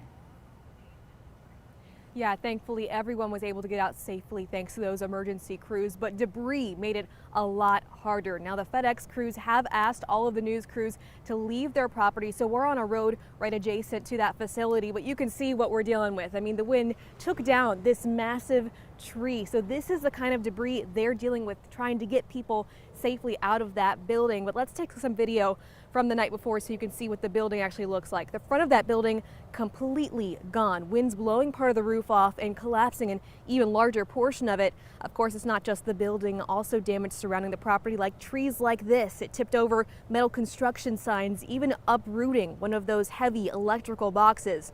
13 on Your Side spoke with a couple of FedEx employees after it first happened. They were on their routes during the severe storms, and here's what they experienced. At that time, I looked up and I was like, things are not getting good. It's getting really windy. The weather's getting really, really bad, really, really quick. So at that time, it was more about seeking shelter for me and caring about myself. I got back about 5 minutes after the storm came in. I caught the tail end of it. It wasn't crazy, but I did come in through the storm and wind was howling. It was blowing against my truck. It was extremely loud, and especially in them big trucks, they're loud. We have also heard back from FedEx corporate, who in a statement said they will continue to assess the damage and are implementing contingency plans to lessen any potential impacts on service. They also said they're grateful no one was seriously injured, but even with that lack of injuries, there's still a lot of cleanup to do. The Portage Department of Public Safety asking people to avoid the area until further notice. For now, live in Portage, Julie Koharic, 13 on Your Side. All right, thank you, Julie. Another business completely destroyed, Jude's Barbershop. Employees there also had to find shelter. I believe that's where we find our Josh Albertus this morning. Josh, what are you seeing? Well, guys, we're really seeing what looks to be just this half of this entire strip mall just ripped apart by these storms yesterday. Jude's Barbershop is just off to the side of our shot there, but there is just so much destruction, as you can see here, and it really just signifies all that Portage has really gone through in the last day or so. You know, we are now just a couple blocks from really the main downtown area of Portage, so there is just a lot of destruction here for a lot of folks. They are kind of picking up the pieces, especially as we came and we saw a lot of what was left of this behind the building, and there were people inside this building as well when this happened. We were actually hearing from ABC heard from someone who was working in this Jude's Barbershop when this tornado happened, when this weather happened. Here, take a listen to what they had to say, what they had to experience during that time. We got a few tornado warnings, but a client walked in about 5 minutes before the tornado hit. And so the other girl that I was working with was cutting his hair, and the door started to flap in the wind a little bit. She went over to lock the door, and then all the front windows and front door kind of shattered, and very quickly the roof was going missing and walls were coming down to it. It's just absolutely harrowing to think to experience that in real time. Of course, as we mentioned, there are so many pieces to pick up here just in this location and across the city. But as we have been reporting overnight, the governor has announced a state of an emergency in the area to help move resources to this area to help pick up the process in any way possible. We will keep you updated on what happens there and the cleanup process throughout the time that Portage has to kind of clean up and see where we go from here, and we'll be updating you with whatever we find out next from emergency services. But for now, live in Portage, Josh Albertus, 13 on your side. Thanks, Josh. Also, at a Pizza Hut in Portage near Oakland and Center, employees huddled inside a cooler while the tornado tore that building apart. 13 on your sides, Julia Gorman spoke with one man who was working inside at the time. This building here behind me was a fully functioning Pizza Hut as of Tuesday afternoon, but now there's caution tape in front of it and debris is just scattered everywhere. Take a look here at your screen at some video of this area. This is just, again, in this intersection of Oakland and Center in Portage, debris everywhere. Anything you can imagine, shingles, pieces of roofs, all sorts of trash, signs off of a nearby gas station, just a little bit of everything scattered all across this area. Now, I spoke with a gentleman, Nate Davis, who was working inside this Pizza Hut when this severe weather rolled through this part of Michigan. He talked to me just about what it was like to be inside and having to react with what was happening outdoors. One of my cooks was up front, and then the door started getting sucked open, and she was trying to hold it shut. And I had my keys with a strap on. I was trying to tie it shut. I don't know why it didn't occur to me to just lock it, but... Now, a lot of this area is still without power, so if you are driving around in the early hours of the morning when maybe there isn't a ton of sunlight yet, please be careful of folks who may be walking around without any sort of reflective clothing. Also, just be cautious of places where roads may be closed or there may be detours or maybe even power lines still in the road. It's a dangerous situation here in this community. Reporting in Portage, I'm Julia Gorman, 13 on your side. It's been an emotional process as residents began returning to their homes last night to assess the damage. Roofs collapsed, many cars left on their sides, extension cords snapped, and trees shredded to pieces in people's yards. A disaster. Like your whole, everything you worked for was gone. Just, I don't know, just a lot of sadness, and it was just bad. This community has already begun to come together to pick up the pieces, helping each other clear debris and make sure everyone's okay. As this community starts to pick up the pieces, Consumers Energy crews are working on restoring power. This is a live look at the Consumers Energy outage map. You can see 25,000 customers are without power across Kalamazoo and St. Joseph counties. Consumers Energy says teams are out right now assessing the damage. They expect most to have power back on by tonight. Emergency crews are working to organize assistance for those impacted by these storms. Governor Gretchen Whitmer has declared a state of emergency. Right now, there is a shelter at the Kalamazoo Assembly of God Church on Oakland Drive. There is also a self-reporting damage tool available. That will help crews determine who needs help and how to prioritize help. You can find that on the Kalamazoo County Sheriff's Office Facebook page. After 8 a.m., residents can call 211. The water recedes. Our neighbors in Conroe and surrounding communities throughout Montgomery County are navigating cleanup efforts very carefully. Joining me now to discuss what's being done is Jason Millsaps, Executive Director, Montgomery County Office of Emergency Management. Jason, good morning. Thank you so much for your time. I know you're extremely busy, so we appreciate you coming on the show this morning. Good morning. We just spoke with our Rochelle Turner. She's out in River Plantation this morning. We're getting a firsthand look at that cleanup effort, the needs of those people. But by and large, what's the need you're seeing from folks across the community? It's the same thing that Rochelle's been talking about. We have a large number of folks that in River Plantation specifically, but all throughout this watershed where this flood event occurred is folks that are somewhat used to flooding, unfortunately. And as they start mucking out and going through the process, they've got a huge need to get rid of the debris. I see that from Rochelle's reporting, there's debris already out at the curbside, but we need to get out the message that debris needs to be separated. It has to be separated from hazardous waste, construction material, appliances and furniture and electronics. That will help us speed up the debris pickup process. In addition to that, if they're insured by a flood insurance through the National Flood Insurance Program, their contractor who comes in and helps muck out the house and rebuild the home needs to remove the debris under that contract, because if there is a flood insurance claim their debris removal may become an issue at that house because they were paid for part of the debris removal. So debris removal from the county is going to be specifically for those who are uninsured and have significant losses.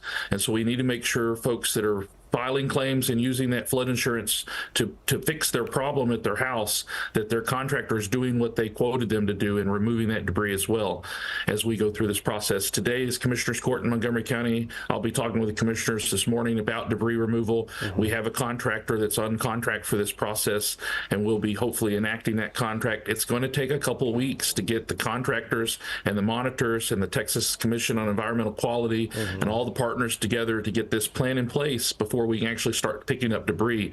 So it gives homeowners time to get it out to the curb, but it's going to be there for a few weeks. So now is the time to get it separated in proper categories. Make sure your contractors, if you have them, are doing their job as part of their quotes. And once we get this enacted and ready to go, we'll have the debris companies give us a timeline for pickup and where they're going to start first as they process through this. And we'll disseminate that out to the public to let them know when their neighborhoods are going to be picked up for debris and get that out of the streets. Yeah, it's good to know though that this can take time, so just be patient. Be patient with Zach, it's a meticulous process, and when you're in dealing with federal claims under public assistance and individual assistance, which we're still yet to get from the disaster declaration, debris is a very specific thing because it's considered hazardous material, so it has to be separated, and there's a meticulous process that's in place to account for it and make sure it's disposed of properly. That if we don't do that as a county, we lose our chance of getting reimbursed for this pickup from the federal government. So we have to do it right the first time. That's what takes a lot of time, and it slows down the process. So we ask homeowners to be patient with us, and we'll get it done. The commissioners are already very eager to get it started, but if we spend the money to do it and do it wrong, we lose our opportunity to get the FEMA claim to pay for that, which also hurts the county if we can't get that FEMA disaster declaration for individual assistance for the homeowners that are suffering that did not have insurance. Yeah, that's really great perspective. Jason, talk to us about the areas most impacted and the number of people rescued and animals as well. So we'll start with the rescues. We have two categories. We're going to just use the term rescue, but some folks did not need rescuing per se. They just needed evacuations from their home. We had motorists that were stranded due to going around barricades or driving in high water. Those were true rescues. And then there was a few swiftwater rescues in subdivisions as people tried to walk out and got caught up in it. No one was hurt in this process, but we have we're still compiling numbers, but the number I have this morning is 330 water incidents that evacuated over 400 people and animals. The majority of those had alternative arrangements made already with family and friends or neighbors to find shelter. At the height of this, we had 49 people staying in our shelters in Montgomery County. That has now gone down to 0, which is a good thing. People are either returning home or have alternative arrangements to be in a more comfortable setting than a cot in a shelter. As this area of impact, though, if you live along the West Fork of the San Jacinto, the East Fork of the San Jacinto, Peach Creek or Caney Creek, you likely, depending on where you live in proximity to those waterways, you are likely taking in some damage. And so we have a very defined area. The governor was in town yesterday. Judge Keogh and myself, along with other elected officials, met with the governor for a long time discussing rescue and operations as well as recovery operations. And the judge and I have had 2 times to fly overhead and look at the impacts from the air. We will have Texas Division of Emergency Management employees out in the field today, along with other first responding organizations from Montgomery County, helping with damage assessments. But it's imperative that the homeowner goes online and does the self-reporting damage assessment themselves, as well as the public entities that may have had damage do the public damage assessments. Those are your school districts, your county agencies, your city agencies, your fire departments, any of those that took damage to their physical property as well needs to do those damage assessments. Those are what we need to validate. If you heard the governor yesterday say we need about 850 homes that received non-insured losses in order to get individual assistance declaration from FEMA, which is a presidential level disaster declaration, and that's statewide under this disaster. that's something that we think we may have, but until we validate it and certify it, we won't get that disaster declaration.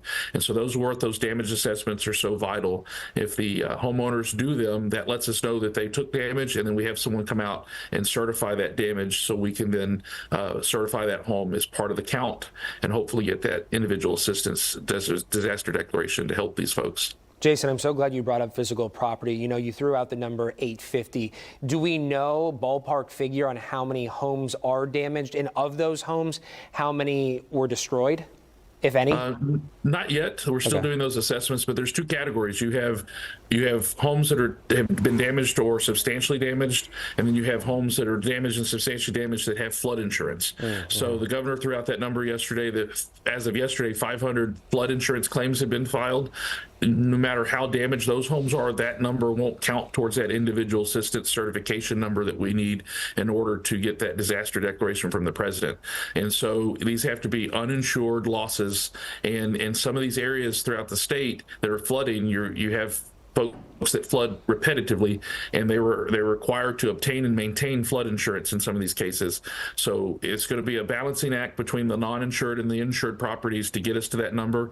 It's going to be meticulous across 91 counties in Texas having to go through this process. A large amount of it's going to be Montgomery County, Liberty County, San Jacinto County, Polk County, and Walker County, but it's going to take time to get them certified. So we ask for the patience there. I know homeowners are begging for assistance. Counties are just not capable of providing that assistance at our level. That's why we are so dependent on the federal government to come in with these disaster declarations. But in order to certify it, to get it, we have to go through door to door basically and certify the damage assessments that the homeowners provide to us. And right now we haven't had a lot of homeowners in Montgomery County fill out that self-reporting damage assessment tool, and it is imperative that they do so. You can get it at damage.tedum.texas.gov. Okay, Jason, I know we've talked about a lot, and this, of course, is a lot to have to deal with, and so many people are impacted. But for people in need, for people who are wanting to get involved to help those in need, is there a one universal place where folks can go to get involved, whether it's for assistance or to help those in need? It's really through word of mouth. We've gotten so good at this in so many jurisdictions that the Cajun Navy, for instance, they come in before we even have to ask for them. They know what is needed here, and they start hitting those low-lying areas. They've been here for several years during several storms. The volunteer organizations, they are already out in the community. The Southern Baptist Men Group are out helping muck out homes. I think I heard Jamie from the River Plantation Homeowners Association in Rochelle's reporting earlier say that they have a process in place there. River Plantation does this often, and other than the folks that rent there, the folks that have lived there their entire lives understand this process, and they're helping, and we'll support them in any way we can. I have muck out kits that have been ordered through the state and other jurisdictions and nonprofit organizations delivering muck out kits to us today, so we can start distributing them out into the community as quickly as possible, either today or early tomorrow.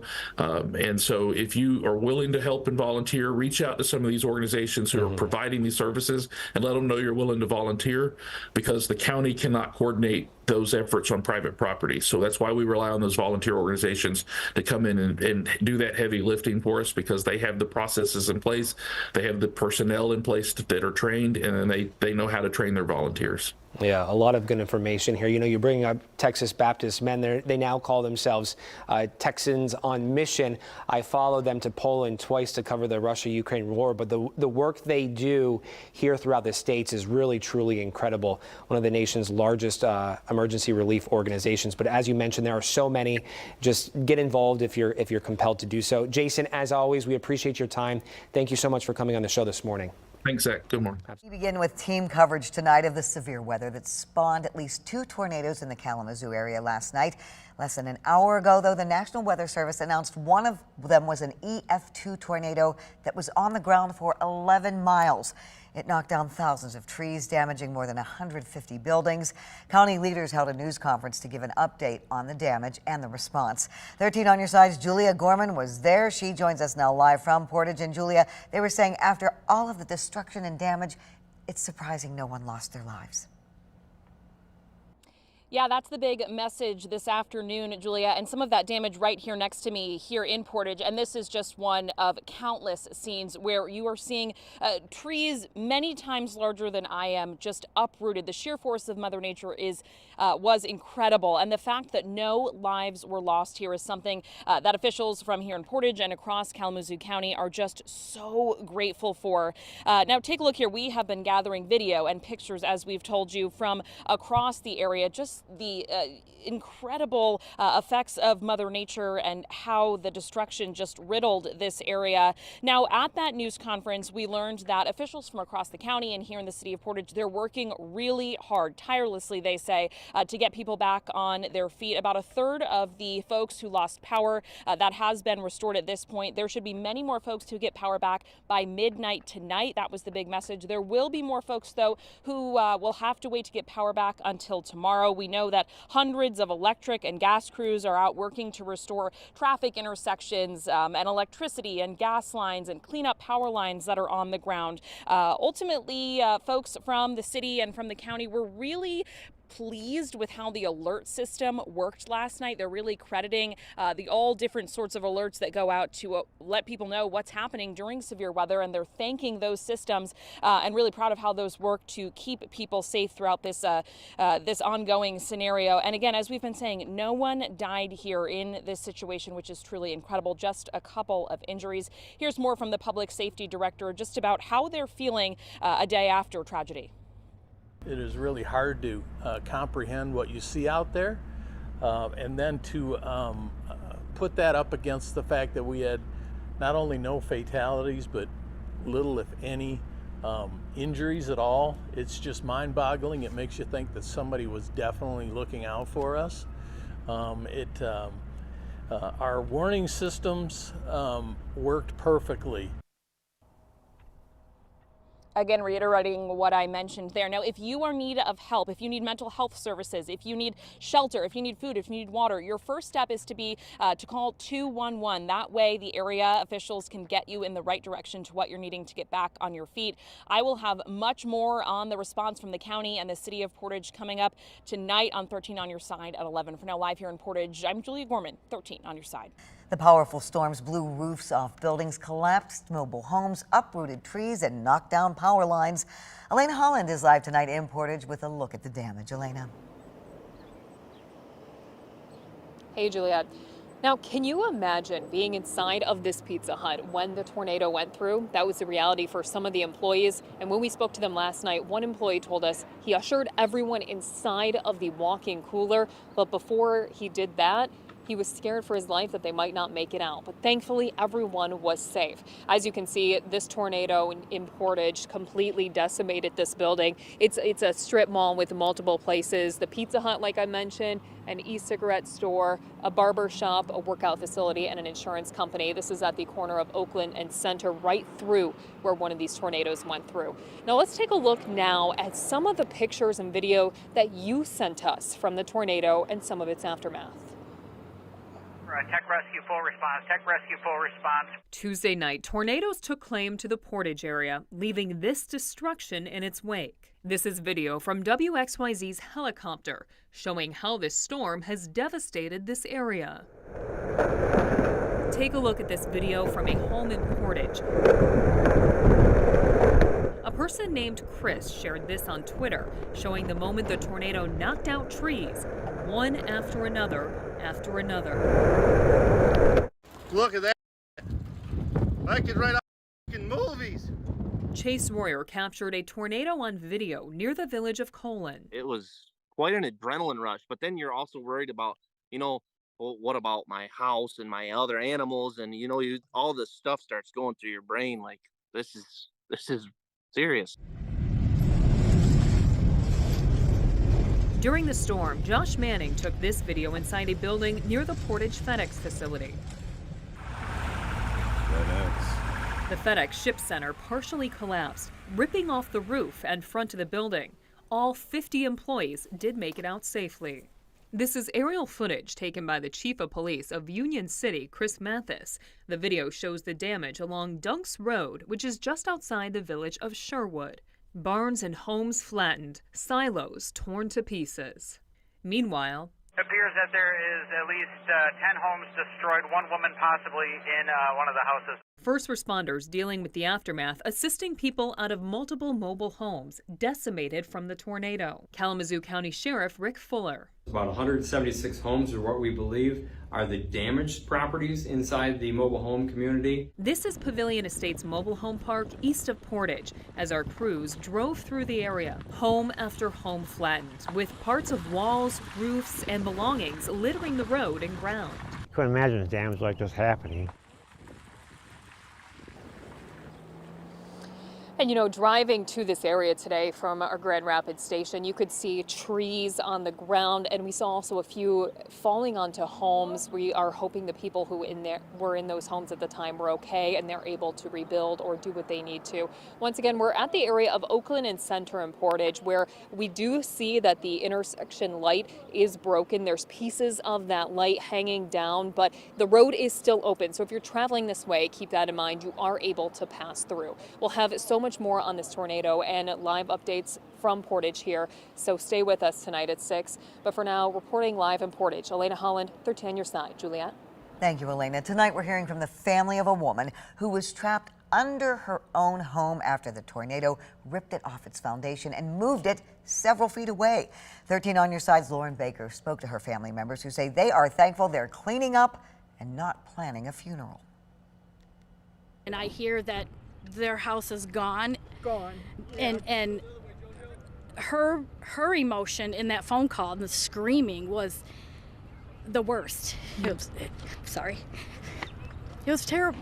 A blanket of fear covers a family Tuesday night after a woman Tech rescue full response. Tech rescue full response. gets trapped under her own home. At least 10 trailers are destroyed at this point, one occupied by a female. It happened after a tornado ripped through a home in the Oak Brook Estates neighborhood in Portage, picking up the woman's home and sending it flying several feet. Kathy Irwin, the cousin of the woman named Therese, showed 13 on your side where her cousin was trapped among the rubble with only her arm sticking out. But it was kind of like right here, because she was pushed into the den. So she went with this room right here. And then Mark ended up in the yard. Lexi Tewin, another cousin, says she and her brother ran down the street with axes after hearing someone was trapped on her cousin's street. I was asking people if they were okay as I was making my way, and they're like, we're all fine. There's only one house that was completely destroyed, and there's a woman under it. But as she and other family members arrived, they realized who it was. Seconds went by. The family worried she wasn't going to make it when help finally arrived and rescued the woman, who walked away with only a couple stitches and bruises. She's so lucky. And now as the family shifts through that rubble, trying to find pictures and items they can take home, they say they're blessed and thankful that this story ended with a miracle. We thank God that it could have been a lot worse. We were here to make sure Teresa and Mark were okay, yep. And thankfully they are. Thankfully they are.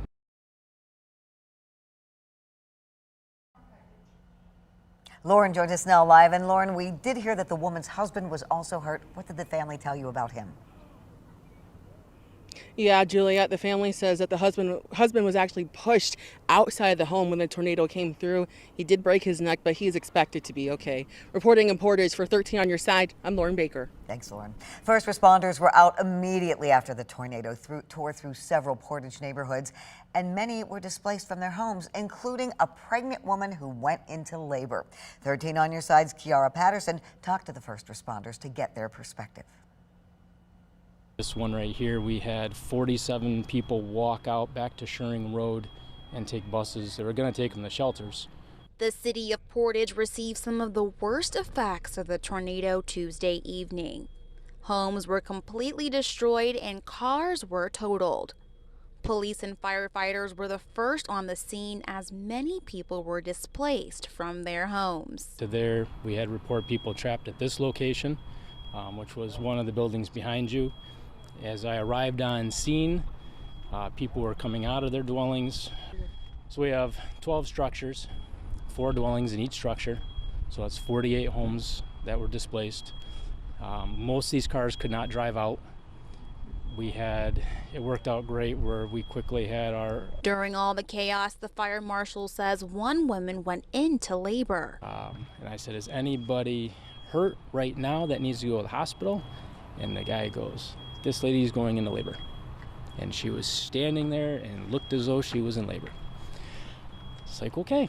So we put her in my car, met up with another firefighter, put her in his truck. He got her out to the main road to see an ambulance, and I had come back in here. Kiara joins us now live. And Kiara, how is that pregnant woman doing?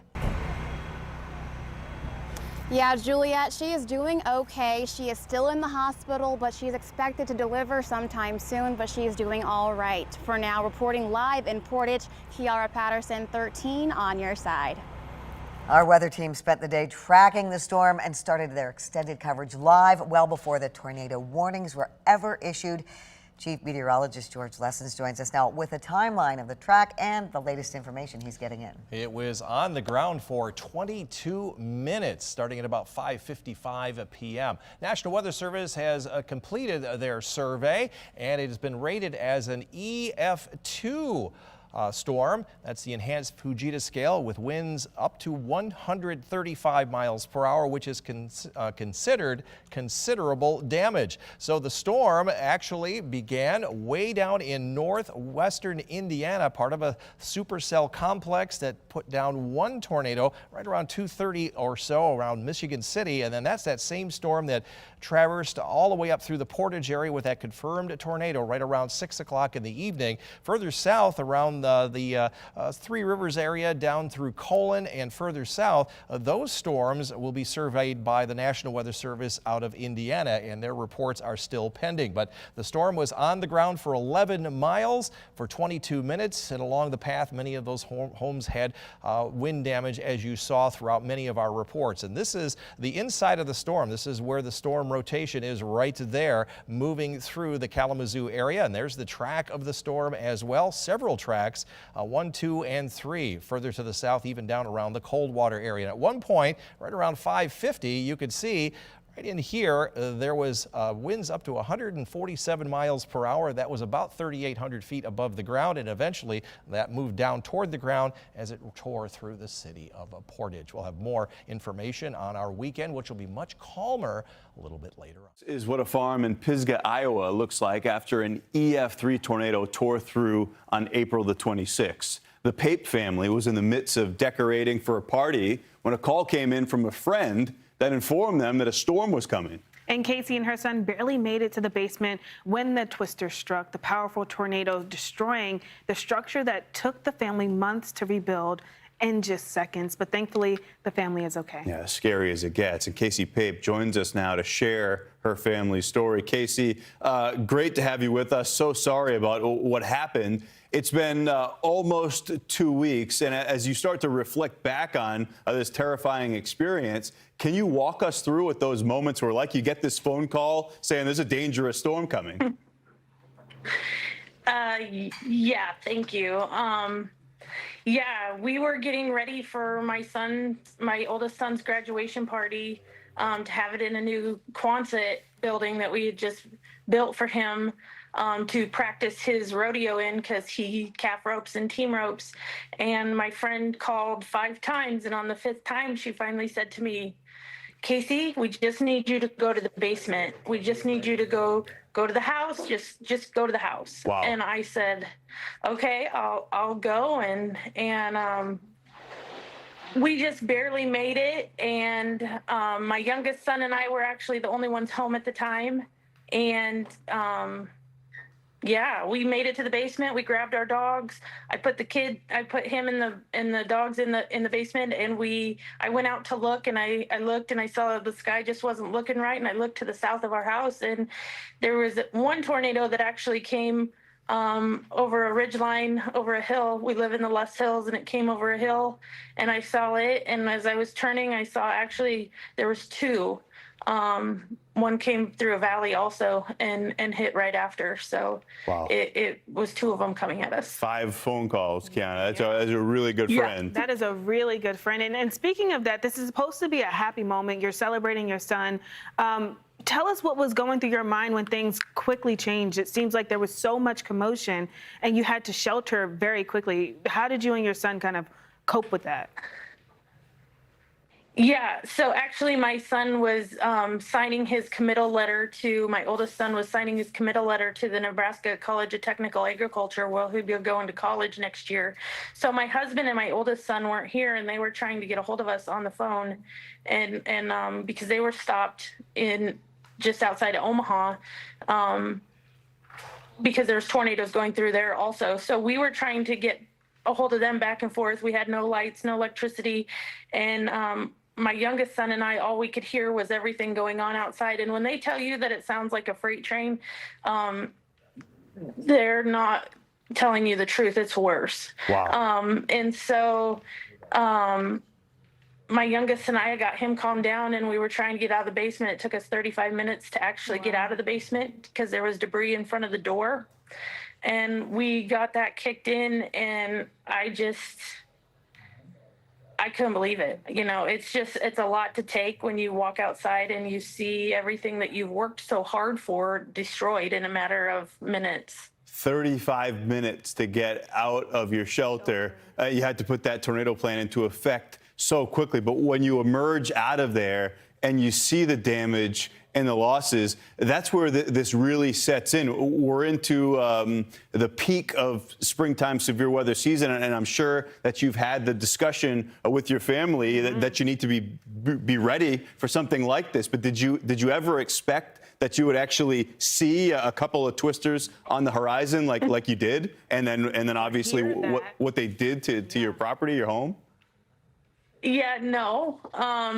I always tell my kids, you know, they need to take shelter and they need to do that. But I'm always the one standing outside trying to watch it, because I always say nothing exciting like that ever happens to me.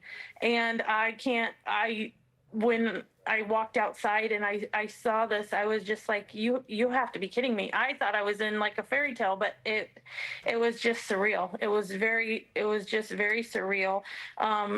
My son's performance horses and his ranch horses were behind the barn that you see in that I sent pictures on or whatever. But so I had to jump right into action because there was one that was pretty cut up, and the rest of them were trying to get out. And some of our cattle, we raise cow-calf operation, and we raise Scottish Highland cattle. And so I had to get them out of the barnyards because I didn't know if it was going to fall or what was going to happen with it, you know. So it was really surreal because we had to jump right into action, and it was just me and my son to take care of our livestock. So Casey, it sounds like that's as terrifying as it gets, especially as you told us the story. You're away from some of your family members, trapped for a little period of time, but everybody is okay, thankfully. Sounds like you have some really good friends. So we're thinking about you in these initial stages of recovery from this, and we wish you a swift one. Casey Pape, thank you for telling us your story on Fox Weather.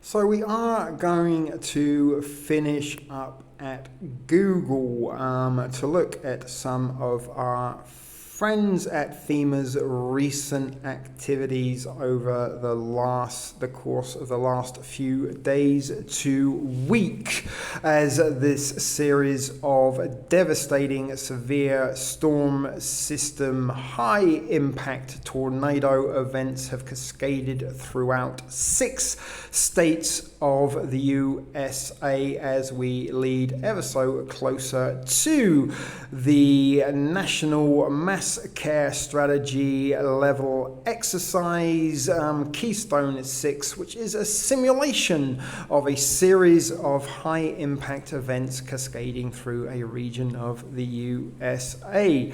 What a coincidence. But the second article is the one we just looked at, FEMA reservists on call.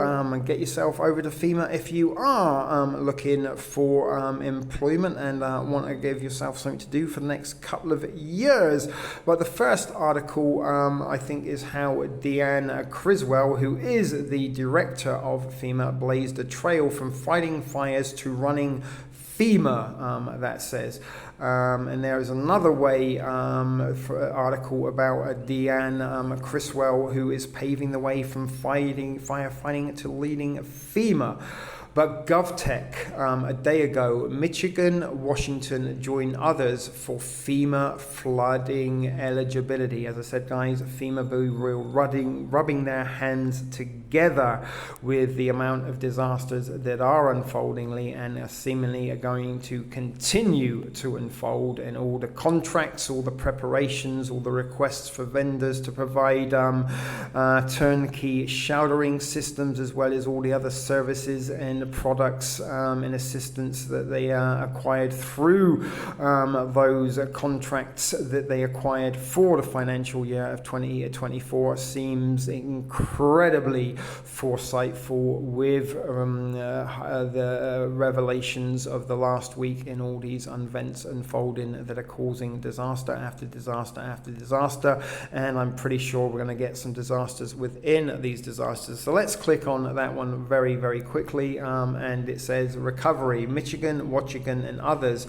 join FEMA flood funding eligibility. They are among 16 states and one tribal nation eligible for federal funding, which will allow those entities to receive mitigation funding faster after a flood disaster. And FEMA announced this week that Michigan and Washington will join the ranks of 16 other states and one tribal nation to become eligible for Masscare and a $20 million cut of nearly $300 million made available for disadvantaged communities affected by major floods. The money is available through the 2023 SWIFT current funding opportunity, which resulted from the Biden administration's Justice 40 initiative. That makes available up to $295 million for the chosen 16 states and one tribal nation that were eligible. The Justice 40 initiative goal is to provide 40% of total investments to disadvantaged communities, and the law provides for more equitable access to mitigation grants by increasing the amount of federal government pays to above the standard 75% of costs. It also includes pre-tailored support, so pre-designed, so they tailored the support in advance for disadvantaged communities, and our disadvantaged communities being targeted deliberately by these unnatural weather events that are causing high impacts as they cascade through regions of the United States, leaving a devastating path of destruction in their wake. But these disadvantaged communities sometimes struggle to meet the challenges of making up the remaining cost of flood recovery, but thanks to President Biden's Investing in America agenda, we are able to extend additional funding to help flood-prone communities as they continue to grapple with the climate crisis. And that is a quote from FEMA Administrator Deanne Criswell. But let's click out of there and we go down and see, look, FEMA has approved final extension for temporary housing for wildfire victims, and that is from Hawaii News Now. Graves County, that sounds strange, but they received more than $4.5 million from FEMA for damages caused by the 2021 tornadoes, so they haven't got any reimbursements for the recent tornadoes. So let's kick out of that, and there is another one there, FEMA specialists to offer advice on how to rebuild stronger, safer homes, and that is in Maui. Build Back Better narrative there, and this one we will click on. It is the one at the bottom of the list, and it is FEMA is opening 2 disaster recovery centers in Nebraska's Douglas, Washington County.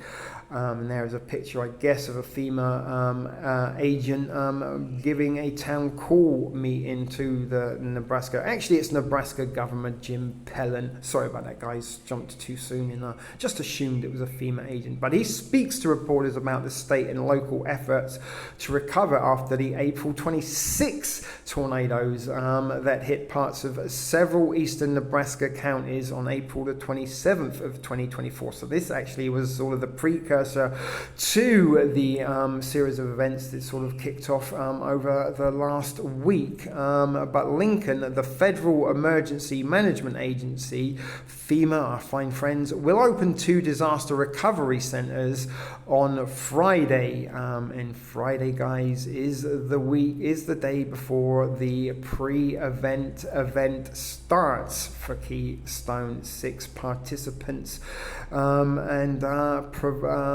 organizers to get together before the actual event starts on the 21st of May 2024. So they are opening up 2 disaster recovery centers. I wonder where they are exactly. I wonder if these are vendor provided shelter services, but they're opening them on Friday in Elkhorn and Blair to assist Nebraskans following the Arbor Day tornadoes. The 2 centers in Douglas and Washington counties will offer one-to-one assistance through FEMA and U.S. Small Business Administration recovery specialists who will provide information on available services, assistance program, and help survivors complete or check the status of related applications. Jim Pellen, the governor, requested financial federal support and a major disaster declaration nearly 1 week after April the 26th storms, which President Joe Biden granted. The locations will be at Douglas County, Omaha Police Department Community Room, C116. See what they did there, folks? They turned the 9 upside down. 20924 Cumberland Drive, Elkhorn, Nebraska, and the other one in Washington County will be the First Lutheran Church, 2146 Wright Street, Blair, Nebraska 68008. They will be open daily from 8 till 7 until further notice, with the exception of the Blair Center, which will instead open at 1 p.m. this Friday before continuing regular service. Centers will be physically accessible to people with disabilities and others with access or functional needs, and they will be equipped with assistance and adaptive technology. This includes amplified caption or video phones and wheelchair ramps. How to apply for assistance? FEMA said affected Nebraskans should apply online or by phone prior to visiting a center, and staff will be on hand to help with the application in person if needed. And there are the lists of places to visit if you need assistance, as well as the phone number 800-621 FEMA 3362. See what they did there, folks? Or you can use the FEMA app. Anyone who uses a relay service, such as a video relay service or caption service, can give FEMA the number for that service. And FEMA can provide money to eligible applicants for help with serious needs, paying for a temporary place to live, home repairs, and other needs not covered by insurance. Money provided does not need to be repaid and can go towards hotel, lodging, relocation, moving, or storage expenses, home repair, new or existing damage exacerbated by the storms, personal property repairs, and replacements for replacements for childcare. Money could also be used for life-saving and life-sustaining items: water, food, first aid, prescriptions, infant formula, breastfeeding supplies, diapers, consumable medical supplies, durable medical equipment, personal hygiene items, and for fuel and transportation. And that is where we will leave it, folks. Let me click out of there. I could go and click on the next page, which I did do. Let's just read to the bottom of this. We're not going to click on any articles. I think there's a repeat there about the specialists from FEMA's offering how to build back better, stronger, safer homes, SS homes, folks.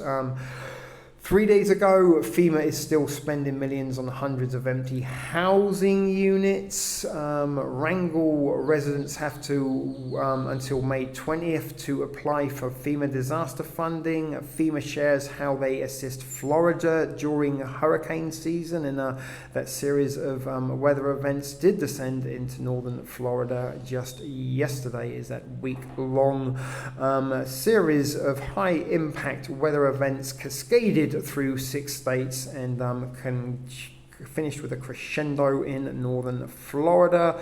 Vermont congressional delegation calls on FEMA to include flood victim assistance, I'm guessing that would say. University of North Georgia nursing students take part in FEMA training. How there's that Deanne Griswold trailblazing from fighting fires to running FEMA. Another FEMA article there on their website, Resilient Nation Partnership Network. Another FEMA article, Tools for Practitioner. And finally, let's just finish off at FEMA.government careers at FEMA. That was from January 21st of this year, but all the others were from within the last few days, or in some cases the last few hours. So I am going to hand you back to Animated RD in the comfort of his virtual basement to commence with the outro pleasantries, and all that will remain after that is for the dancing girl to dance us out of this evening's stream. Well, thank you, Real RD, for that extremely informative, interesting, and almost entertaining feature presentation regarding our fine friends at FEMA and Keystone 6 and all the weird and wonderful events that have been transpiring over the last few days to week, as a series of high-impact weather-related events have cascaded through a region of the United States of America. As I keep repeating, we get ever so much closer to D-Day of the Keystone 6 national level exercise Masscare strategy scenario that is about a series of high impact events transcending and cascading through a region of the United States. And of course that is a simulation, but real life has been mirroring the simulation an awful lot over the course of the last few days, and with more weather warnings ahead for severe storms, category 9, solar flares, earthquakes and tornadoes. One can only wait and wonder and hope that there are not yet even more devastating high impact events or event about to cascade throughout a region of the United States as we are on Keystone Watch. So I, as RD, artificial RD or animated RD, will have my eye on our fine friends at FEMA, as well as I'm sure Real RD will also have his finger on the pulse with his willingness and readiness to go and put shit video productions into action should need be, if an event does begin to unfold in real time. We might even accompany that event with a live stream. But for now, folks, all that remains for me, Animated RD, is to say until the next time, guys, take care. Thanks for watching. May the force be with you all, and more importantly, please remember to be excellent to each other. That's Animated RD signing out for now. See you soon, folks.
Boo Boo, sit. Good dog.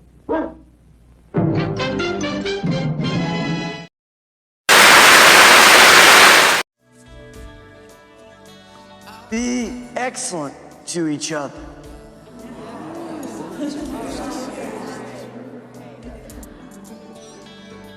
Party on, dudes! Hey, Luke. May the force be with you. All right. Take care now. Bye-bye then.